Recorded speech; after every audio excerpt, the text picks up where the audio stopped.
Please do subscribe to Prajabheri News Channel.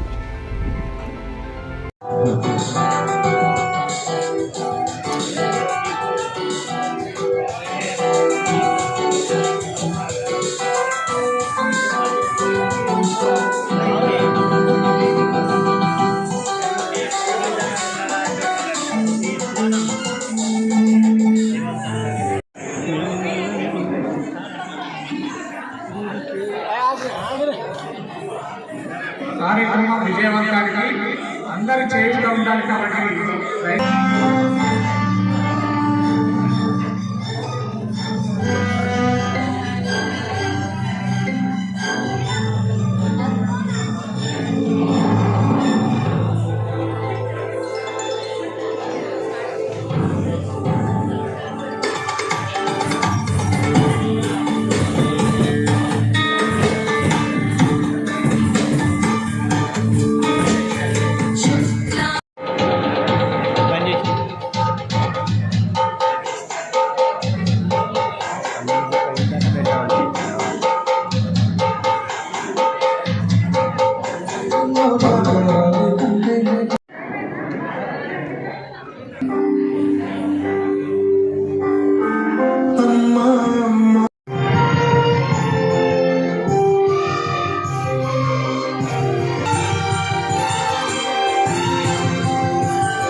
సాదర ఆహ్వానాన్ని పలుకుతూ ఉన్నాం.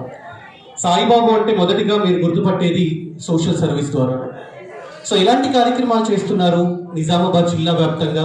సమాజానికి ఏ విధంగా మనం చేసేటువంటి కార్యక్రమాలు సమాజానికి ఉపయోగపడుతుంది అనేది ఒక ఏవీ ప్రజెంటేషన్ ద్వారా మీ అందరికీ చూపించేటువంటి ప్రయత్నాన్ని మనం చేస్తున్నాం.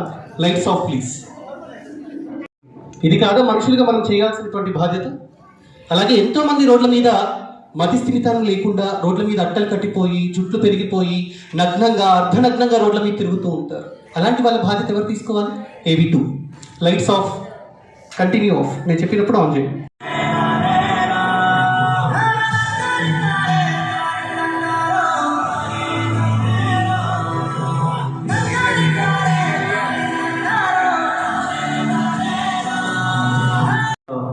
నిరంతరంగా కూడా 13 సంవత్సరాల సుదీర్ఘ కాలంగా ముందుకు వెళ్తూ ఉంది. తల్లులు ఎవరు, తల్లిదండ్రులు ఎవరు, పిల్లలు ఎవరు, బంధాలేంటి, బాంధవ్యాలేంటి అనేది ఒక్కసారి మనమే నెమరేసుకోవాలి, ఆలోచించాలి. ఇక ప్రతిరోజు కూడా రోడ్ల మీద కదలలేని సహాయ స్థితిలో ఉన్నటువంటి అనాథలు, అభాగ్యులు, నిరాశ్రయులు, మతిస్థిమితం లేనటువంటి అనామకులు ఎక్కడైతే ఉంటారో డైరెక్ట్గా వాళ్ళ దగ్గరికి మా ఫుడ్ వెహికల్ వెళ్తుంది. ప్రతిరోజు 200 మందికి నిత్యదహన కార్యక్రమాలను ఏర్పాటు చేస్తూ నిజామాబాద్ జిల్లాలో అన్నపూర్ణగా నిలుస్తుంది. మరొక ఏవి ప్రజెంటేషన్ ప్లీజ్. సేవ ధర్మ దేవత పిత్రోవ అన్నదాత సుఖీ భవ. ఇదే కదా చాలా ఫుడ్ చాలా బాగుంటుంది. ప్రతి ఒక్కరూ మేము అక్కడ తినకుండా పొద్దున వస్తున్నాము, ఇక్కడ మాత్రం కడుపు నిండా తింటున్నాము. ఎవరైతే ఈ ఫౌండేషన్ నడుపుతున్నారో వాళ్ళ ఎన్జిఓలకు కూడా నా హృదయపూర్వక ధన్యవాదాలు.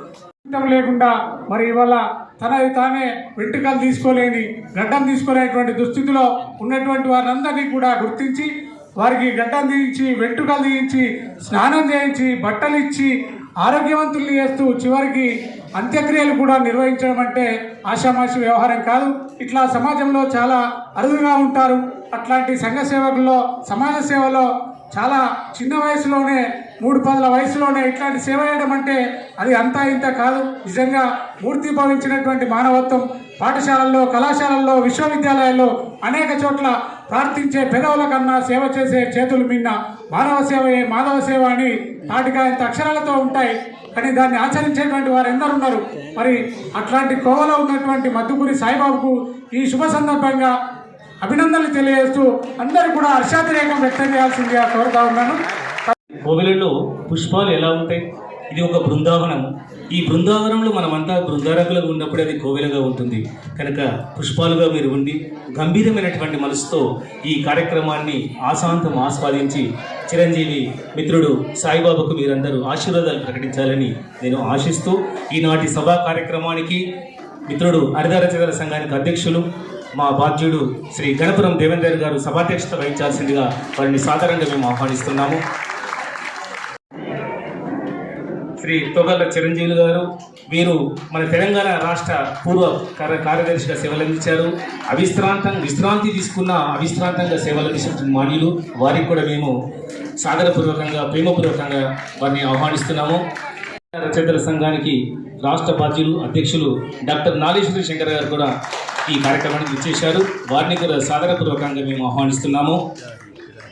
మరో గౌరవ అతిథి మన సాయిబాబాకు వెన్నుతట్టి పోసినటువంటి మాతృమూర్తి, విద్యా సంస్థల అధినేత్రి డాక్టర్ అమృతలత గారు కూడా ఈ కార్యక్రమానికి రావడము, వారి యొక్క అపూర్వమైనటువంటి ఆశీస్సులు మిత్రుడు సాయిబాబాకు కొండంత అండగా ఉన్నవని ఆశిస్తూ వారిని కూడా సాధారణంగా ఆహ్వానిస్తున్నాము. మరి పూర్వ టీఎన్జిఓ గౌరవ అధ్యక్షులు శ్రీ తెలంగాణ ఉద్యమకర్త గైని గంగారాం గారు కూడా రావడం కూడా ముదావాహము. మరి వారికి కూడా సాధారణంగా ఆహ్వానిస్తున్నాము. మరియు మా తెలంగాణ యూనివర్సిటీలో సేవలు అందిస్తూ ఇప్పుడు పదోన్నతితో సెంట్రల్ యూనివర్సిటీకి వెళ్ళినటువంటి మా రచయిత్రి డాక్టర్ వంగర త్రివేణి గారు కూడా ఈ కార్యక్రమానికి రావడము, మరి వారిని ఆశిస్తూ వారి అమృత వాక్కులతో ఈరోజు మనందరినీ పులకరింపజేస్తారు. డాక్టర్ త్రివేణి గారికి స్వాగతంగా ఆహ్వానిస్తున్నాము. మరో మిత్రుడు మా హరిత రచయితల సంఘానికి కార్యదర్శి డాక్టర్ కాసాల నరేశ్వరరావు గారు కూడా వేదికపై రావాల్సిందిగా వారిని ఆహ్వానిస్తున్నాము.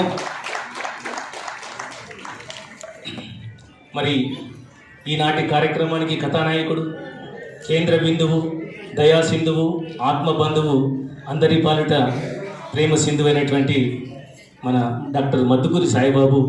నిజంగా అతడు ఒకసారి మీరందరూ నిలబడి అతనికి మనం కరతాళ ధ్వనులతో వారిని అభినందిస్తూ వారిని గౌరవపూర్వకంగా మర్యాదపూర్వకంగా నిలబడి ఆ మిత్రుడి సేవలకు మనమందరము ప్రణమిల్లి ఇంకా ఎంతో ఎదుగుతూ 3 పదుల వయసులోనే వారు ఎంతో చక్కగా సేవలు అందిస్తున్నటువంటి ఎవరెస్ట్ శిఖరాలకు ఎదిగిన అయినా సంస్కారంలో ఒదిగిన ఆ మిత్రుడు ఇంకా సేవానిరతి గంగలో తరిస్తూ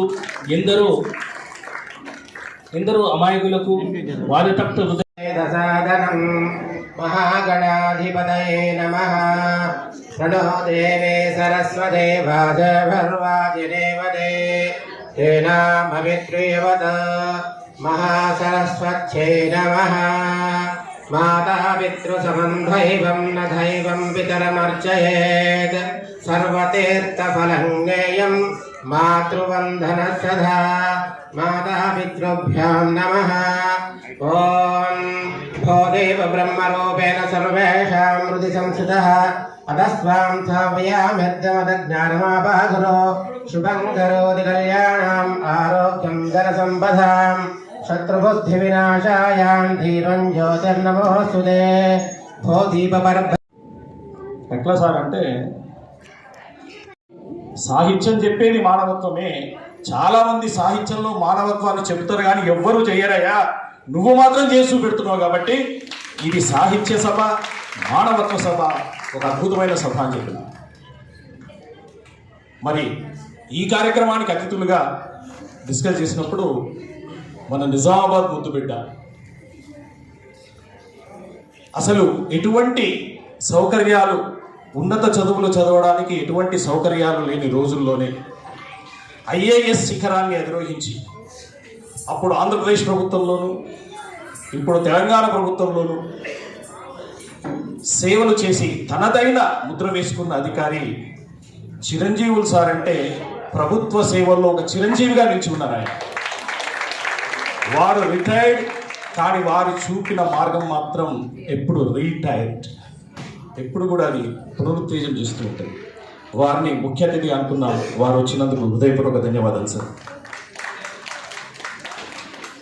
అలాగే మా గోపాల శర్మ సార్.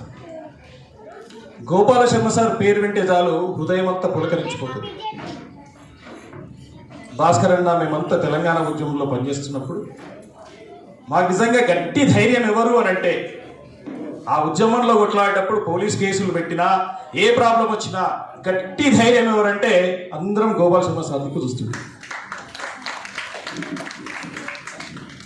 ఉద్యమం అయిపోయిన తర్వాత, రాష్ట్రం వచ్చిన తర్వాత సార్ని హైదరాబాద్లో కలిసినప్పుడు సార్ ఒక చాలా గొప్ప మాట అన్నాడు. లాల్ బహదూర్ స్టేడియంలో కలిసినాం సార్ మనం. లాల్ బహదూర్ స్టేడియంలో కలిసినప్పుడు చాలా గొప్ప మాట అన్నాడు.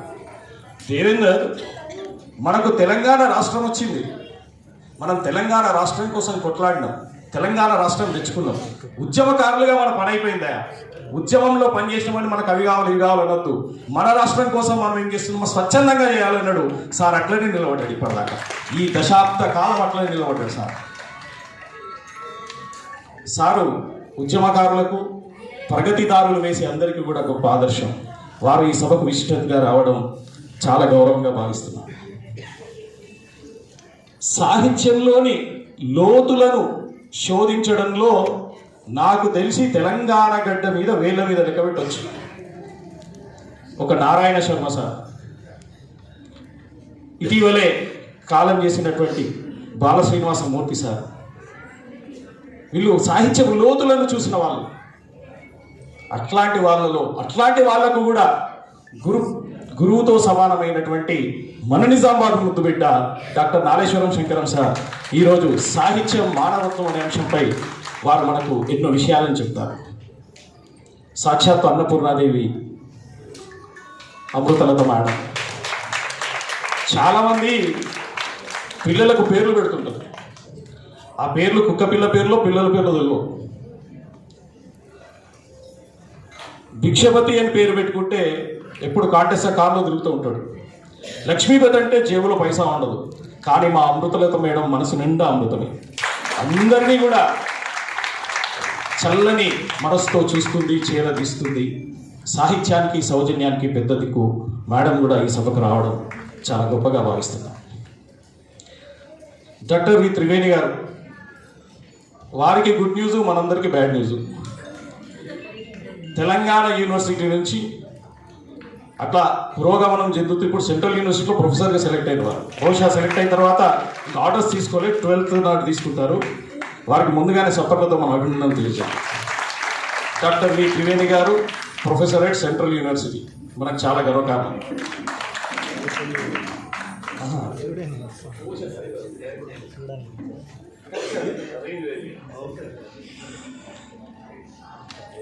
ఇంకా మిత్రులు హరిదార సార్, గణి గంగరం సార్, అన్న పెద్దన్న, ఏంటన్నా ఈ ఉద్యమంలో లొల్లి ఉన్నది అని అంటే గంగన్ ఉంటాడు, ముచ్చట్లేదు.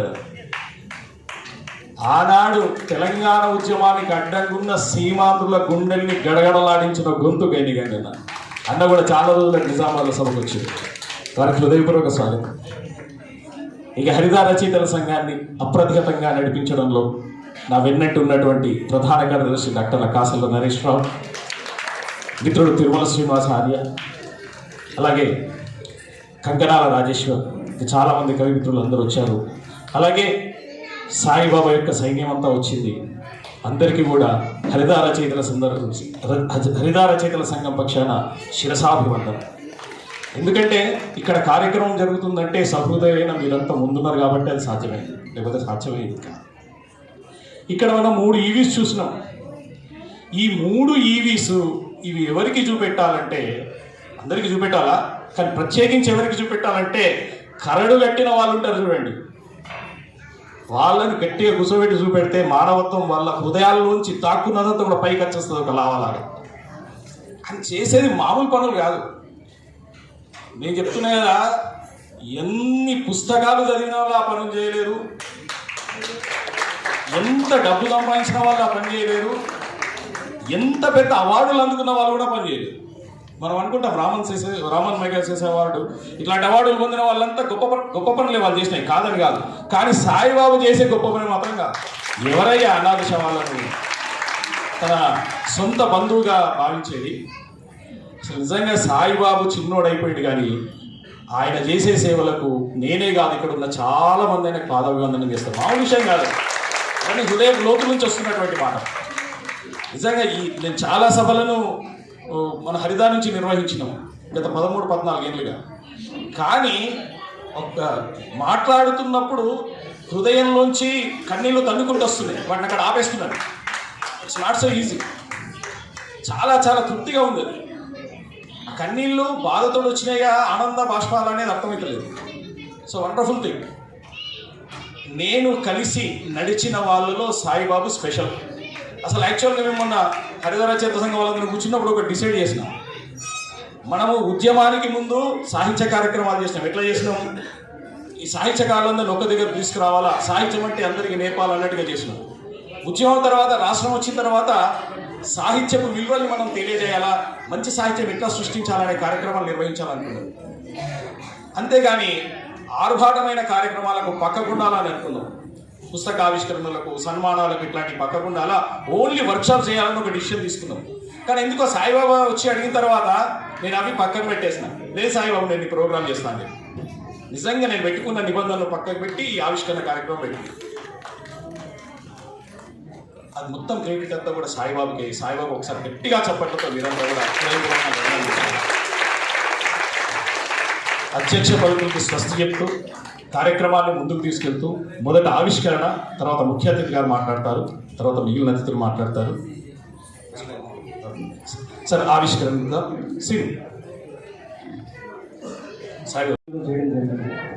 నిజంగా ఇంత చక్కటి, ఇంత బాధాతత్వ హృదయంతో చదువుతారా, కన్నీళ్ళకే కన్నీళ్ళు వస్తాయండి.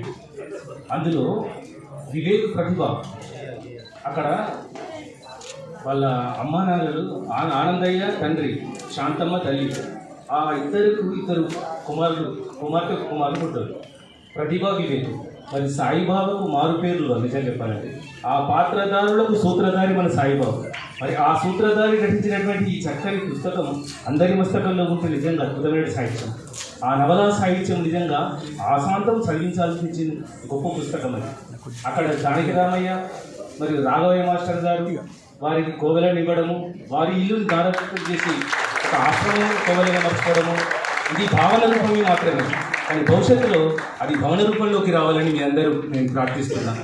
మరి భావన ఉండగానే సరిపోదు, భవనం ఉన్నప్పుడు మాత్రమే సాధ్యమవుతుంది. మరి అలాంటి ఈ ఉత్తమ పుస్తకాన్ని చక్కగా అందరూ ఆవిష్కరిస్తున్నారు. మరి మన నిజామాబాద్ ముద్దుబిడ్డ, మరి గౌరవనీయులు ఐఏఎస్ ఆఫీసర్ గారు, మన పూర్వ కార్యదర్శి చిరంజీవులు గారి యొక్క అమృతస్థల ద్వారా చేసుకున్నాం. మరి మీరు మౌనంగా ఉండడం కన్నా కరతాల ధ్వనులతో మీరు మంగళ శాసనాలు.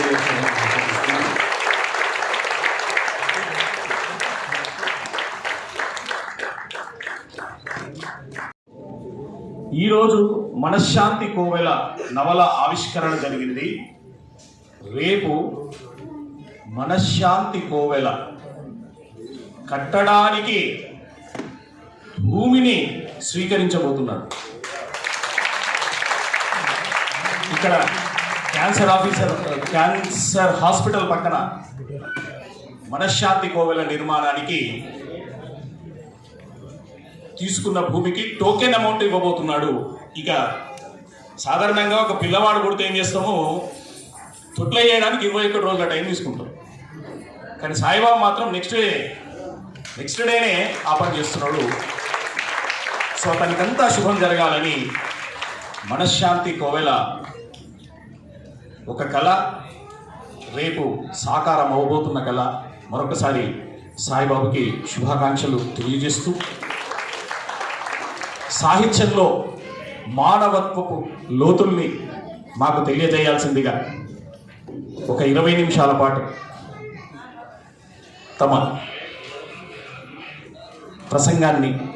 తమ కీలక ప్రసంగాన్ని అందించాల్సిందిగా కోరుతున్నాను.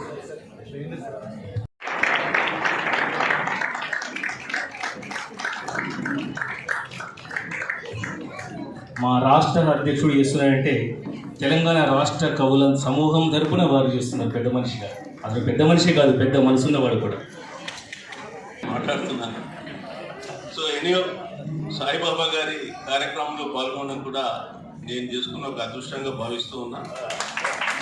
ఇంత మంచి కార్యక్రమానికి నన్ను ఆహ్వానించినందుకు మిత్రులు, మా చిరకాల మిత్రులు గోపాల్ గారికి, అదేవిధంగా వారి సతీమణి గారికి నేను ప్రత్యేకంగా ఈ సందర్భంగా అభినందనలు తెలియజేస్తున్నాను. సో తర్వాత కార్యక్రమాన్ని సభాధ్యక్షులు కొనసాగిస్తారని తెలియజేస్తున్నాను.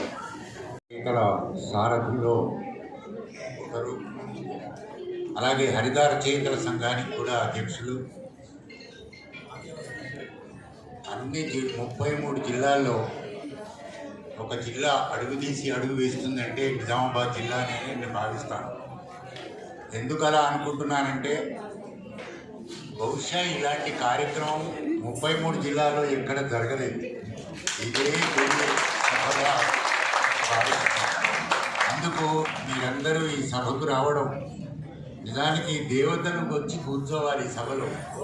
మనుషులు కూర్చునే బదులు దేవతలు వచ్చి ఈ సభలో కూర్చుంటే దేశం ఎలా ఉందో, ప్రపంచం ఎలా ఉందో, మానవులు ఎలా ఉన్నారో, మానవ మనస్తత్వాలు ఎలా ఉన్నాయో, అమానవీయమైనది దేవుడా ఎందుకు మాకి దాపురింపజేస్తున్నావు అని మా సాయి దేవతలను అడుగుతున్న ప్రశ్న ఈనాటి సభ అని నేను భావిస్తున్నాను. కనుక ఈ సభ ఎంత మంచిది అంటే ఇక్కడ అందరినీ చూస్తుంటే ఏదో ఒక మల్లెపూల తోటలో వెళ్ళి నేను ప్రతి పువ్వును పలకరిస్తున్నట్లుంది ఈ సభ. ఎందుకంటే ఏ తాటికాయనో, ఏ ఈతకాయనో, ఏ దానిమ్మకాయనో అడిగితే అవి కూడా ఖర్చుకు అప్పుల పాలైపోయినాయి. అవి కూడా ధరలకు చెల్లించే వాటిని కొనుక్కుంటున్నాం. మల్లె పువ్వును కొనుక్కున్నా కూడా తన యొక్క సువాసనను మాత్రం అది మర్చిపోవడం లేదు. వెంట కుప్పల దగ్గర ఉన్న మురికి కాలువలో ఉన్నప్పటికీ తన యొక్క పరిమళాన్ని ఆ మల్లె పువ్వు ఇప్పటికీ కోల్పోవటం లేదు. ఒక మల్లె పువ్వే కాదు, సమస్త సృష్టిలో ఉన్న పుష్పాలన్నీ కూడా తమ పరిమళాన్ని కోల్పోవటం లేదు. కానీ ఆ పరిమళంతో కూడుకున్న పువ్వులను మాత్రం మన సిగల్లోనూ దేవుడి పాదాల మీదను మనం పెడుతూ ఉన్నాం. వాటి సువాసనను పీలుస్తూ ఉన్నాం. కానీ ఆ సువాసన మనకు ఎంతగా అందుతుందా అనేది ఒక ప్రశ్నగా నేను ఈరోజు మాట్లాడడానికి ప్రథమమైన అంశంగా భావిస్తున్నాను. మానవ సమాజం ఈనాడు పూర్వ సమాజమే బాగుంది అని అనుకుంటున్నారు చాలామంది. ఎందుకంటే అంతకు పూర్వం కొన్ని విలువలు ఉన్నాయి సమాజంలో. మనుషుల మధ్య ప్రేమ బంధాలు, ధనము బంధాల కన్నా ప్రేమ బంధాలే చాలా బలంగా ఉన్నాయని నమ్ముకున్నారు. నమ్ముకుంటూ వచ్చారు, నమ్ముకుంటూ జీవిస్తున్నారు. అందులో నుంచి వచ్చేవాడే ఈ సాయి. కనుక అంతటి ఒక ఉత్కృష్టమైన ఈ ప్రపంచంలో మానవ సంబంధాలని పెనవేసుకునేది మానవత్వపు సంబంధాలు, మానవీయ సంబంధాలు. ఈ మానవీయ సంబంధాలు ఈనాటి కాలానికి, మహాభారత కాలానికి ఉన్న తేడాను గమనించవలసిన అవసరం ఉంది. ఈనాడు గ్లోబలైజేషన్లో మనం ఉన్నాం. ప్రపంచము ఈనాడు గ్లోబలైజేషన్ అయిపోయింది, మార్కెటైజేషన్ అయిపోయింది. సరళీకృత ఆర్థిక విధానాలు వచ్చిన తర్వాత మనిషి ఒక సరుకుగా మారిపోయినాడు. మన ఇంట్లో ఉన్న వస్తువులకున్న విలువ మనకు లేకుండా పోతుంది. కొన్న కారు కావచ్చు, కొన్న ఫ్రిడ్జ్ కావచ్చు, ఇంట్లో ఉన్న పెద్ద భవనం కావచ్చు, ఏదైనా వస్తువుకున్న విలువ మానవుడికి లేకుండా పోవటము తటస్థిస్తున్న సందర్భంలో మనం జీవిస్తూ ఉన్నాం. ఎందుకు ఇలా పోతుంది అని అంటే, మహాభారతంలోనే ఒక చిన్న కథా ఇతివృత్తం ఉంది. అది కొనసాగుతూ వస్తుందని నేను నమ్ముతాను. అది మీ అందరికీ తెలిసినదే. నేనేమో ప్రత్యేకంగా చెప్పవలసిన అవసరం ఏమీ లేదు. మహాభారతంలో శకుంతలోపాఖ్యానము అని ఒక కథ ఉంది. అందరికీ తెలిసిన కథనే. దుష్యంత మహారాజు అడవికి వచ్చాడు, శకుంతలను చూశాడు, వివాహం చేసుకున్నాడు, గాంధర్వ వివాహం, రాజ్యానికి వెళ్ళాడు. ఇది అందరికీ తెలిసిన కథనే. రాజ్యానికి వెళ్ళిన తర్వాత గర్భవతి అయి బిడ్డ పుట్టిన తర్వాత తన భర్త దగ్గరికి, దుష్యంత మహారాజు దగ్గరికి తండ్రి పంపించిన తర్వాత ఆమె సరాసరి కోవెలకు ఇంటికి వెళ్ళలేదు. అది మీరందరూ ఇప్పటికీ కూడా గుర్తుపెట్టుకోవలసిన అంశం. అందులో ప్రధానంగా సభలోకి మాత్రమే వెళ్ళింది ఆమె. న్యాయస్థానానికి, ఆనాటి కాలంలో ఉన్న సుప్రీంకోర్టుకు ఆమె వెళ్ళింది. వెళ్ళిన తర్వాత ఆమె ప్రశ్న వేసింది ఏమిటి? అయ్యా, ఈ మన ఇద్దరికి పుట్టిన బిడ్డ, వీడిని మీరు తీసుకోవాలి అంటే, ఇప్పుడు దుష్యంత మహారాజు ఏమి మాట్లాడాడో ఇప్పటికీ ఈ సమాజంలో అమానవీయమైన సందర్భం కొనసాగుతూ ఉంది అనడానికి ఆ కథా ఇతివృత్తంలోని చెప్పాను. నీవెవరు అని ప్రశ్నించాడు. ఆలింగనం చేసుకొని బిడ్డ పుట్టిన తర్వాత నువ్వెవరు అని ప్రశ్నించాడు. అంతవరకే ఆగిపోయాడా? ఇక్కడి నుంచి పంపించేసేయండి అని కూడా అన్నాడు. కానీ ఆనాటి సభలో రచయిత కల్పించిన కథాయితి వృత్తం కనుక ఆమె బోరున ఏడ్చి దుఃఖపడి చివరకు పంచభూతాలలో ఉన్న దేవుణ్ణి స్మరిస్తుంది. ఆకాశము వీడు నీ పుత్రుడే అని చెప్పిన తర్వాతనే ఆలింగనం చేసుకున్న మహారాజు ఆనాటి కాలంలో ఉన్నాడు. అంటే మానవ సంబంధాలలో, పరిమళించవలసిన సంబంధాలలో, రాజ్యాలలో ఆనాటి కాలంలో ఆ రచయిత వేదవ్యాసుడు, అలాగే మనకు నన్నయ్య, తిక్కన, ఎర్రాప్రగడ తీసుకువచ్చిన సందర్భం ఏమిటి అని అనుకున్నప్పుడు, మానవులు ఇద్దరు కలిసినప్పుడు ప్రేమ సహజంగా ఉండాలి. అది సహజమైనది, కృత్రిమంగా ఉండకూడదు. ఈనాటి కాలంలో మనకు ప్రేమ చాలా కృత్రిమంగా మారిపోయింది. మానవ సంబంధాలన్నీ కూడా రూపాయి మీద రూపాయి బోర్లించినట్లుగా సంబంధాలు మారిపోయినాయి. ఒక భార్యాభర్తలు బెడ్రూమ్లో ఇద్దరు పడుకున్న ఒక రూపాయి పక్కన మరొక రూపాయి పడుకున్నట్లుగా ఉంది ఈనాటి సమాజం. చాలా దయనీయమైన సందర్భం ఉంది. మనం ఇప్పుడే చూసాం. వాటిని చూస్తున్నప్పుడు మన మనసులో కలిగినది ఏమిటనంటే, వెన్న కరగడం చాలా తేలిక, మానవ హృదయాలు కరగడం కొద్దిసేపు ఆపితే మంచిది. అందరూ చూసుకుంటూ ఉంటారు. ప్రపంచానికి అది ఇవ్వాలని ఎందుకు అనుకుంటున్నాడు? అది మానవ సంబంధాలలో, మానవీయ సంబంధాలని కాపాడటానికి ఉన్న ఆ 3-4 సంఘటనలు. మనం ఈనాడు నేను, నా భార్య, నా బిడ్డ, నా కూతురు, నా అల్లుడు, నా మనవడు, నా ముని మనవడు, ఇలా కుటుంబ వ్యవస్థకే పరిమితమైన మానవ సంబంధాలు ఉన్నాయి. అలాగే బంధుత్వ సంబంధాలు ఉన్నాయి. అలాగే ఇక బాగా పొడిగిస్తే రాజకీయ సంబంధాల్లో కూడా మానవ సంబంధాలు మొట్టమొదట ముఖ్యమైపోతున్నాయి. అటు పార్లమెంటు రాజకీయాలు కానీ, ఇటు అసెంబ్లీ రాజకీయాలు కానీ మానవ సంబంధాలు ఏ కోశాన కనిపించడం లేదు. వాళ్ళు మన ముందుకు వచ్చి మానవ సంబంధాలు మాట్లాడుతున్నారు. ఒకడు మతాన్ని పట్టుకొని వచ్చి మానవ సంబంధాన్ని మాట్లాడతాడు, ఒకడు ధనాన్ని పట్టుకొని వచ్చి మానవ సంబంధాన్ని మాట్లాడతాడు. కానీ పూర్వమైన ఏమేమో నాకు బాగా అనిపిస్తుంది. నేను 50 ఏళ్ల క్రితం మా ఊరిలో జీవించినప్పుడు వ్యవసాయదారుల కుటుంబాల మధ్య నేను జీవించాను. వ్యవసాయదారుల కుటుంబాలలో ప్రధానం ఏంటంటే, అయ్యా నీ కాల్ముక్త బాంఛ నేను బ్రతకలేను అని అంటే ఒక గడియలతోరైనా బతుకుపోరా అనేవాడు. వాడి పొలాలలో పని చేసుకోవడానికి ఇంత ఉద్యోగం ఇచ్చి కాపాడేవాడు. ఆ మానవ సంబంధము పరిపుష్టంగా ఉండేది.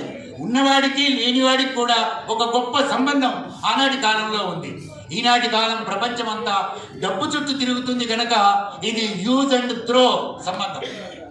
ఈనాడు మనం ఛాయ్ తాగి కప్పు పాడేస్తున్నాం అనుకుంటున్నారేమో, మనసే పారేసుకుంటున్న కాలం. ఈనాడు కప్పులు పారేస్తున్నారని కాదు, యూజ్ అండ్ త్రో, తింటే ఎట్లా ఇస్తారా పారేస్తున్నామో మనిషిని కూడా ఉపయోగించుకొని అలాగే పారేస్తున్న సందర్భంలో మనమందరము జీవిస్తున్నాము అనేది మాత్రం చాలా కీలకమైన అంశంగా నేను భావిస్తున్నాను. కనుక దుష్యంత మహారాజు ఎప్పుడైతే భారతదేశంలో ఉన్నాడో ఇప్పటికీ మణిపూర్లో దుష్యంత మహారాజు బ్రతుకుతూనే ఉన్నాడు. ఒకడేమో మనిషిని కూర్చోబెట్టి మూత్రం పోస్తూ ఉంటాడు, ఒకడేమో అందరూ చూస్తూ ఉండగా చెరుపుతూ ఉంటాడు, ఒకడేమో ఇలా ఆనాటి కాలంలో ఉన్న ఒక రాజరిక వ్యవస్థ యొక్క నికృష్టమైన సంబంధం ఈనాటికి భారతదేశంలో కొనసాగుతూ ఉంది. కనుక మనం చేయాల్సిన కర్తవ్యంలో ప్రధానమైన కర్తవ్యం మానవ సంబంధాల్లో ఏమిటంటే, మనం మతం బాగా నమ్ముకుంటాం, మతంలో కూడా మానవ సంబంధం ఉంటుంది, ఉండదని మీరు ఎప్పుడూ అనుకోకూడదు. కానీ మానవ సంబంధాన్ని మతం వాడుకుంటుంది. మతమే మారిపోయి మానవ సంబంధంగా మారదది. మానవ సంబంధాన్ని మతం వాడుకొని మన దగ్గరికి వచ్చి మానవ సంబంధం పేరు మీద మతం ప్రచారంలోకి దిగుతుంది. అట్లాగే మన సంబంధాలలో రక్త సంబంధాలు ఉన్నాయి, కుల సంబంధాలు ఉన్నాయి. ఏ కులానికి ఆ కులం మానవ సంబంధాలు ఉంటాయి. కానీ ఆ కులపు ఆధిపత్యపు సంబంధాలే ఆ జాతికి అంకురిస్తాయి. కనుక మనం ప్రధానంగా గుర్తించాల్సింది కుల సంబంధాల్లో ఉండే మానవ సంబంధాలు కానీ, మత సంబంధాల్లో ఉండే మానవ సంబంధాలు కానీ మనం ఏరు వేసుకోవాల్సిన సందర్భంలో మనం ఈనాడు ఉన్నామని మీ ముందు మాట అంటున్నాను. ఎట్లా ఏరుకోవాలంటే, మన తల్లులు బియ్యంలో మెరిగలు ఏరేస్తుంటారు, రాళ్ళు ఏరేస్తూ ఉంటారు. హాయిగా మంచి అన్నం తినాలనుకున్నప్పుడు, మంచి మానవ సంబంధంతో జీవించాలనుకున్నప్పుడు దాన్ని తప్పనిసరిగా మెరిగలు నూకలే ఉన్నాయి. ఈనాడు బియ్యం ఏరుకునే రోజులున్నాయి. ఈనాడు బియ్యం ఏరుకునే రోజులున్నాయి. అందువలనే ఈ పుస్తకం వస్తూ ఉంది. కనుక ఈ పుస్తకానికి వస్తే మానవ సంబంధం విషయంలో రచయిత మనందరికీ ఒక చిన్న కథలాగా చెప్పాలనుకున్నాను. మహాభారతం వేదాలు అర్థం కావనే కదా మహాభారతం వచ్చింది. వేదసారాన్ని చెప్పడానికే కదా మహాభారతం మన ముందుకు వచ్చింది. అలాగే రామాయణం వచ్చింది, అలాగే పోతన గారి భాగవతము వచ్చింది. ఈనాడు సాయి గారి మన అత్యంత ఆత్మీయులైన సాయి పుస్తకము మనశ్శాంతి కోవెల అనే పుస్తకం మన ముందుకు వచ్చింది. ఈ మనశ్శాంతి కోవెలను చూస్తుంటే మన కోవెలనా, మనసు కోవెలనా, శాంతమ్మ కోవెలనా, లేకపోతే సాయిబాబా కోవెలనా అని మీరు ఇలా ఒకటి చాప చెనిగితే ఆకులు తీసినట్లుగా ఆలోచించకండి.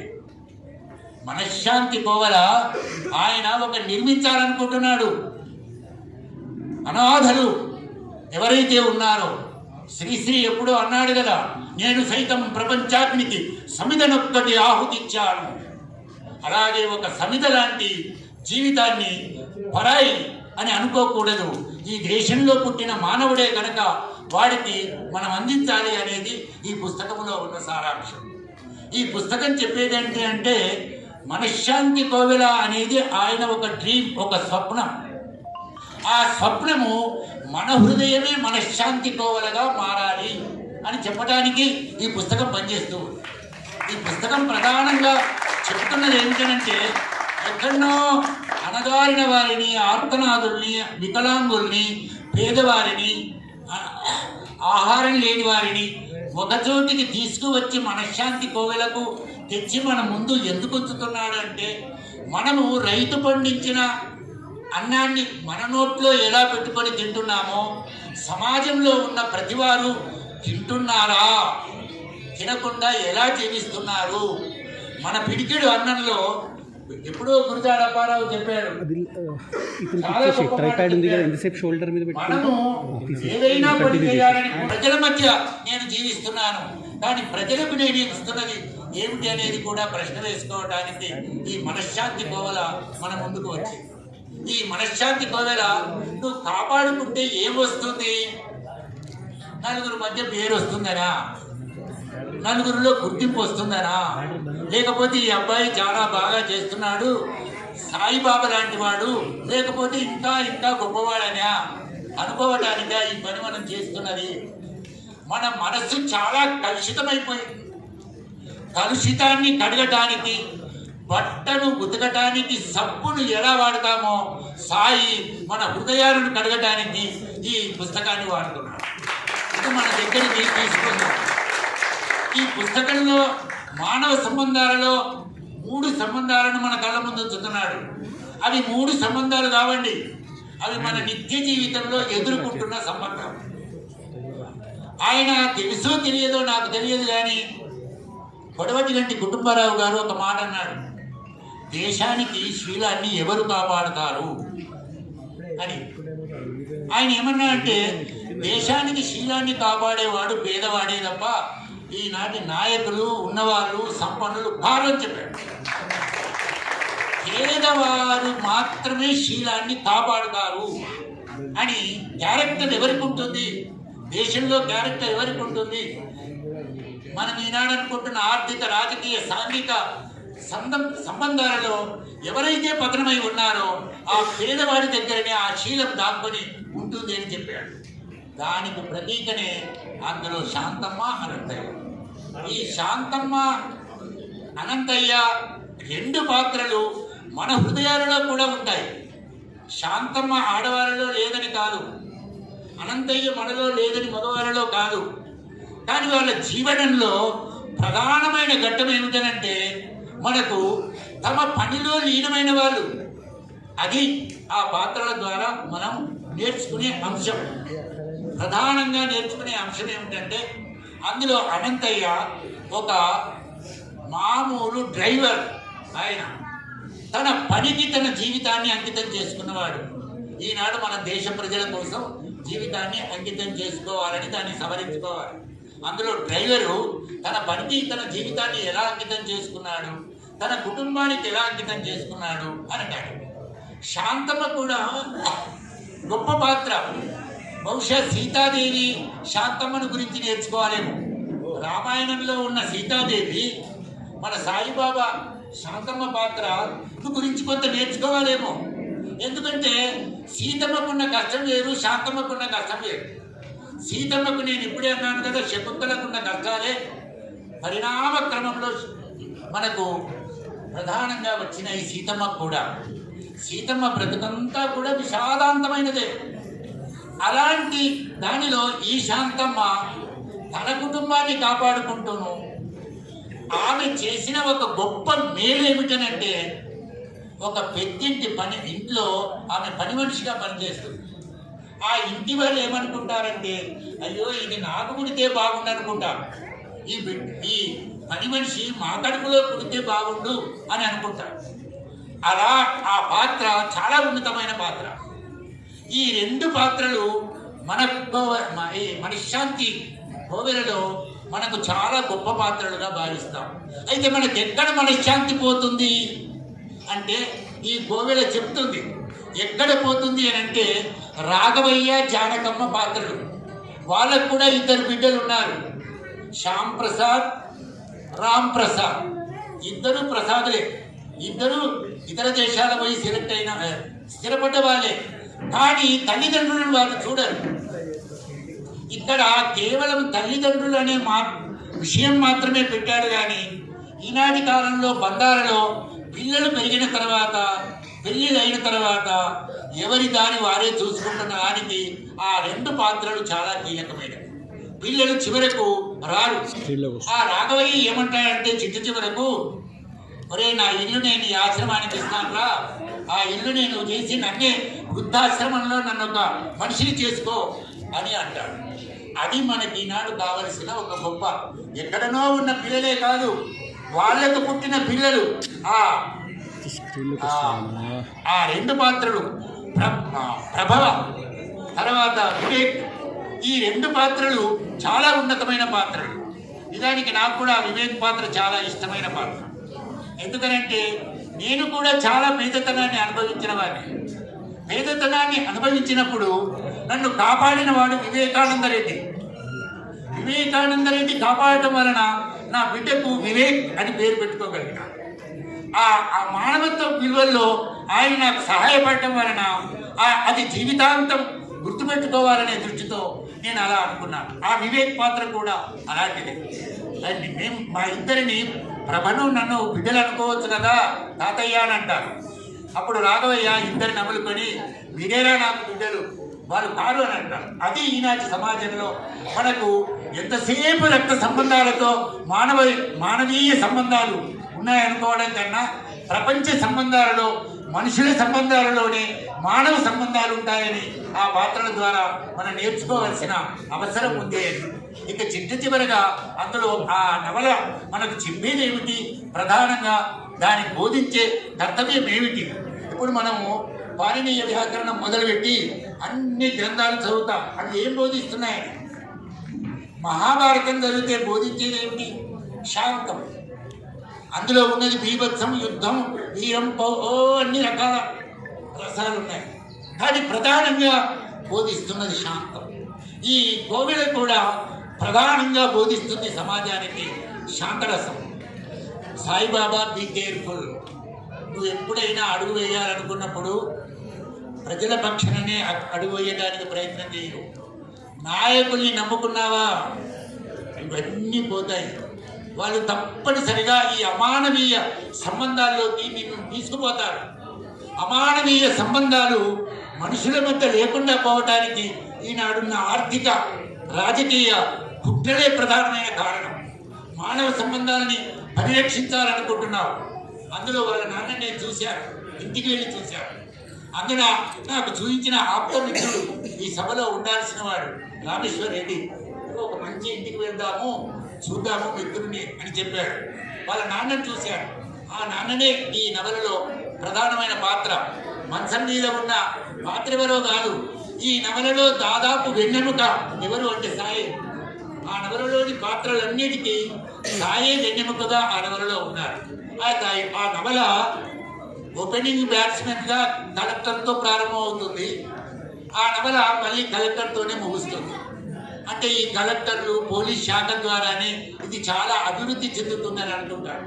కానీ సాయి ప్రజలే దాన్ని రక్షిస్తారు, ప్రజలే దానిని రక్షిస్తారు. మానవ సంబంధాలని ఉత్కృష్టమైన సంబంధాలుగా మార్చేవారు ప్రజలే. ప్రజలను నువ్వు చేయవలసినది ఏమిటనంటే, ఒక పూల తోటలో నేను ఉన్నప్పుడు ఆ పూల వాసనను ఎలా పీలుస్తున్నాను అని నేను ప్రారంభించాను. ఈ సమాజాన్ని ఒక పూల తోట లాగా దీన్ని మార్చాలని నేను భావిస్తున్నాను. మానవ సంబంధాలు పతనమైపోతున్న సందర్భంలో, అమానవీయమైన సందర్భాల్లో మనం ఉంటున్నప్పుడు మానవీయాన్ని కల్పించడం ఎట్లాంటిదనంటే, చీకటిలో దీపం వెలిగించినట్టు. ఇది చీకటిలో దీపం వెలిగిస్తున్న కాలంగా ఈ సభను నేను భావిస్తున్నాను. నాకు ఈ చిన్ని అవకాశాన్ని నా మిత్రుడు దేవేందర్ నాకు వచ్చి 4 మాటలు మాట్లాడండి సార్ అన్నాడు. నేను చాలా మానవతావాదం 16-17వ శతాబ్దంలో నుంచి ఎట్లా ప్రారంభమైంది, మన భారతదేశానికి ఎంఎన్ రాయ్ వచ్చిన తర్వాత ఎట్లా అది విస్తృతయింది, ఈ అమానవీయ సంబంధాలు ఎక్కడెక్కడి నుంచి వచ్చాయి, నేను బాగా ప్రిపేర్ అయినా. కానీ మీ అందరినీ చూసిన తర్వాత అది ఒక క్లాస్ రూమ్కు మరొక దానికి పనికొస్తుందని, కానీ ఎందుకు ఈ ప్రపంచవ్యాప్తంగా ఇది ఎందుకు మారిపోయింది, దీన్ని మార్చిన టూల్స్ ఏంటి, ఎన్నెన్ని సిద్ధాంతాలు వచ్చినాయి, ఏ సిద్ధాంతాలు ఎలా పరిగణించాయి. అయ్యా మిత్రులారా, చివరిగా చెప్పేది ఏమిటంటే, వాల్మీకి రామాయణాన్ని రాయాలన్నా ఒక పక్షి చనిపోయినప్పుడు కలిగిన మనోవేదనలో నుంచే రామాయణం వచ్చిందనేది మనం మరవరాదు. ఏ కవి అయినా సరే, ప్రపంచంలో ఈలియట్ కావచ్చు, షేక్స్పియర్ కావచ్చు, మిల్టన్ కావచ్చు, మొన్న నెరూడా కావచ్చు, నేటి కాలంలో ఉన్న ఏ కవైనా కావచ్చు, ప్రతి కవి ప్రధానంగా బోధించే అంశం ఏమిటంటే మానవతావాదం. అది విప్లవోద్యమాల్లో ఉన్న, మార్క్సిస్ట్ ఉద్యమాల్లో ఉన్న, బీజేపీ వాళ్ళలో ఉన్న, జనసంఘలో ఉన్న, లేకపోతే కమ్యూనిస్టులో ఉన్న, ఏ వాదాల్లోనైనా సరే, ఏ సిద్ధాంతాల్లో ఉన్నవాళ్ళు రచనలు చేయండి, కానీ అన్ని రచనల యొక్క అంతిమ సారం మానవుల్లో ఉన్న మానవత్వాన్ని మేల్కొల్పడం, మానవత్వాన్ని చైతన్యంగా ఉంచడం. మానవత్వం ద్వారానే ఈ సమాజము సుభిక్షంగా ఉంటుంది. మానవ సమాజం ఎప్పుడు సుభిక్షంగా ఉంటుంది అంటే, మానవ సంబంధాలు సుభిక్షంగా ఉన్నప్పుడే ఉంటుంది. మనకు ఒకరి పట్ల ప్రేమ ఉండని, ఎన్ని అవరోధాలు వచ్చినా వాటికవే కొట్టుకుపోతాయి. మానవ సంబంధం ఎంత బలంగా ఉంటే అంత బలంగా ఉంటుంది. ఇక్కడనే నా మిత్రుడు కూర్చొని ఉన్నాడు, సంజీవన్ రావు. మంచి స్నేహితులం. మేము పోగొట్టుకున్నాం రామేశ్వర్ రెడ్డిని. గొప్ప సంబంధాలతో జీవించిన వారు, ఇప్పటికీ జీవిస్తున్నవాడే. నాకు సాయి ఏమన్నా అంటే, మిత్రులు వస్తున్నారు సార్, మీ ప్రాణ స్నేహితులు వస్తున్నారు అని అన్నారు. అంతకు మించి ఏం కావాలండి పుస్తకానికి? ఈ పుస్తకానికి కావాల్సింది ఏమిటి? మనుషుల మధ్య గొప్పగా జీవించాలి. చివరిగా ఒక మాట చెప్తాను. మానవీయ సంబంధం ఎలా ఉండాలంటే, తామరాకు మీద నీటి బొట్టులాగా ఉండకూడదు. తామరాకు మీద నీటి బొట్టులాగా ఉండకూడదు. మానవ సంబంధం తామరాకు మీద నీటి బొట్టులాగా ఉండకూడదు. Thank you. నాగేశ్వరం సార్ పుట్టిండా, నాగేశ్వరం సార్ పుట్టినాక గోదావరి పుట్టిండా అనిపిస్తుంది. గోదావరి ఒడ్డున పుట్టి ఆ గోదావరి ఏ విధంగా సస్యశ్యామలం చేస్తుందో ఈ పొలాలను మరి నాగేశ్వరం సార్ మన మనసులను సస్యశ్యామలం చేస్తాడు. అద్భుతమైనటువంటి ఈ పుస్తకానికి అంతే అద్భుతంగా తన వ్యాఖ్యానంతో మరి సాయిబాబా యొక్క లక్ష్యాన్ని మరింత మంది దగ్గరికి, ఇప్పుడు మీడియా మిత్రులు ఉన్నారు, వీళ్ళ ద్వారా సార్ స్పీచ్ ద్వారా చాలా మంది దగ్గరికి సందేశం వెళ్తుంది. ఒకసారి నాగేశ్వరం సార్కి గట్టిగా చెప్పడంతో మన అభివాదం తెలియజేద్దాం. ధన్యవాదాలు సార్. స్టేజ్ మీద అతిథులు చాలామంది ఉన్నారు. సభ చాలాసేపు ఉంటుందని భయపడొద్దు. అందరూ కూడా షార్ట్ అండ్ స్వీట్ ఉపన్యాసాలతోనే మనల్ని నలరిస్తారు. సాయిబాబాకు అండదండగా నిలిచే లక్ష్యమే మనలో ఉంది కాబట్టి ఈ కార్యక్రమాన్ని మనం విజయవంతం చేసుకుందాం. మిత్రుడు కాసర్ల నరేష్ రావు మాట్లాడాల్సిందిగా ఆహ్వానిస్తున్నాను. సభాధ్యక్షులుగా మిత్రుడు ధనపురం అన్నట్టుగా ఒక అదృష్టం, ఒక అద్భుతమైనటువంటి అవకాశం. అట్లాగే ఈ పుస్తకంలో భాగస్వామ్యం కూడా అట్లాంటిది. సాయిని దాదాపుగా దశాబ్దం పైచిలుకు నుండి చూస్తున్నటువంటి ఒక స్నేహ అనుభవం నుండి తాను సామాజిక కార్యకర్తగా ఎదిగి సమాజాన్ని ఒక సేవా ప్రస్థానాన్ని కొనసాగిస్తున్న తరుణంలో ఇందూరు యువత ఆధ్వర్యంలో అనేక కార్యక్రమాలు చేస్తుండడం చూసి మురిసిపోయి అనేక మంది అండదండలుగా ఇచ్చినట్టుగానే మేము కూడా దాంట్లో భాగస్వాములు అవుతామని కోరి మరీ వారితో కలిసినాం. ఒక పుస్తకం గురించి ఒక సాహిత్య సభ అయితేనేమో ఒక రకంగా మాట్లాడాలి, ఒక సామాజిక సభ అయితేనేమో ఒక రకంగా మాట్లాడాలి. ఇది రెండింటిని మేళవించినటువంటి సామాజిక సాహిత్య సభ కాబట్టి పుస్తకంలో వెళ్ళకన్నా ముందు ఒక మాట చెప్పాలి. ఏమిటంటే సాయిబాబుతో కలిసి చేసినటువంటి సాహిత్య ప్రయాణం కంటే కూడా సామాజిక సేవా రంగంలో ఇందూరు యువత ఆధ్వర్యంలో వారు చేస్తున్న కార్యక్రమాలను చూసి చాలామంది ప్రేరితులై ఆయనకు అండదండగా ఆర్థికంగాను హార్దికంగాను ఉండడానికి ముందుకు వచ్చిన వాళ్ళు ఈ సభలో చాలామంది ఉన్నారు. అదృష్టం నాకు కూడా వరించింది. సగర్వంగా చెబుతున్నాను, నేను హరిత ప్రధాన కార్యదర్శిగా సాహిత్యం వైపుగా ఎంత సంతోషపడుతున్నానో, ఇందూరు యువత సామాజిక సేవా సంస్థలు ఒక కార్యాలయం ఒక సభ్యుడిని అని చెప్పి కూడా సగర్వంగా తెలియజేసుకుంటూ, అట్లాగే పుస్తకం దాకా వచ్చినప్పుడు ఈ పుస్తకాన్ని నవలగా సాయి తీర్చిదిద్దిన తొలి అక్షరాల నుంచి దాదాపుగా పూర్తయిన దాకా కూడా నాకు తెలుసు. అంచెలంచెలుగా దీని సమాచారం అంతా వస్తూ ఉంది. దీనికి ముందు మాట రాయమని అడిగినాడు. ఇదివరకు మెతుకులేని అనాథ బతుకు పుస్తకాన్ని కూడా సమీక్ష చేసే అవకాశం నాకు వచ్చింది. సరే, దీనికి కూడా ముందు మాట రాయమన్నప్పుడు ఒక ఆదర్శ స్వప్నం అనే శీర్షికతో ఈ పుస్తకానికి ముందు మాట రాసిచ్చినాను. నిజానికి సాయికి సంబంధించి నిజంగా ఆదర్శ స్వప్నమే ఇది. తాను కలగంటున్నటువంటి ఒకానొక సామాజిక స్వప్నం మరి ఈ మనశ్శాంతి కోవెల, అది త్వరలో నెరవేరుతుందని ఈ సభలో ముందుగా తెలియగానే చాలా సంతోషం అనిపించింది. అంటే తాను అనుకున్నటువంటి పనిని కేవలం ఆలోచనలు మాత్రమే కాకుండా ఆచరణగా చూపించే స్వభావం సాయిది. దానికి ఎన్ని రకాల వైపు నుంచి మద్దతు కావాలో అన్ని రకాల మద్దతుల్ని గొప్పగా సమీకరించగలుగుతాడు. ఈ సభలో ఉన్నటువంటి ప్రేక్షకులు కూడా దానికి నిదర్శనం. హౌస్ఫుల్ అయిపోయినటువంటి హాల్ ఇదంతా కూడా. ఒక సాహిత్య సభకి ఇంత గొప్ప రంగురంగుల మరి ప్రేక్షకులు రంగురంగుల వాతావరణంలో రావడం అనేది చాలా గొప్ప విషయం. అది సాయి యొక్క ప్రత్యేక వ్యక్తిత్వానికే నిదర్శనంగా నిలుస్తుంది. అట్లాగే తాను సాహిత్యాన్ని కూడా సమాజ సేవకు అనుబంధంగా వాడుకోవాలనుకున్నాడు. తన ఆలోచనలను కూడా తన లక్ష్యం మాత్రం సామాజిక సేవనే.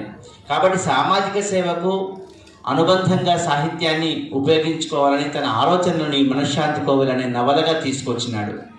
నవల ఆశాంతం కూడా మనకు సాయిబాబే కనిపిస్తుంది. ఆయన పేర్లు ఏమైనా చెప్పని, వివేక్ కావచ్చు, మరొకరు కావచ్చు, ఆయనతో పరిచయం ఉన్న అందరూ కూడా దీంట్లో సాయిబాబుని కథానాయకుడిగానే చూస్తారు. ఆయన అనుకున్న స్వప్నం చివరిలో నెరవేరుతుంది.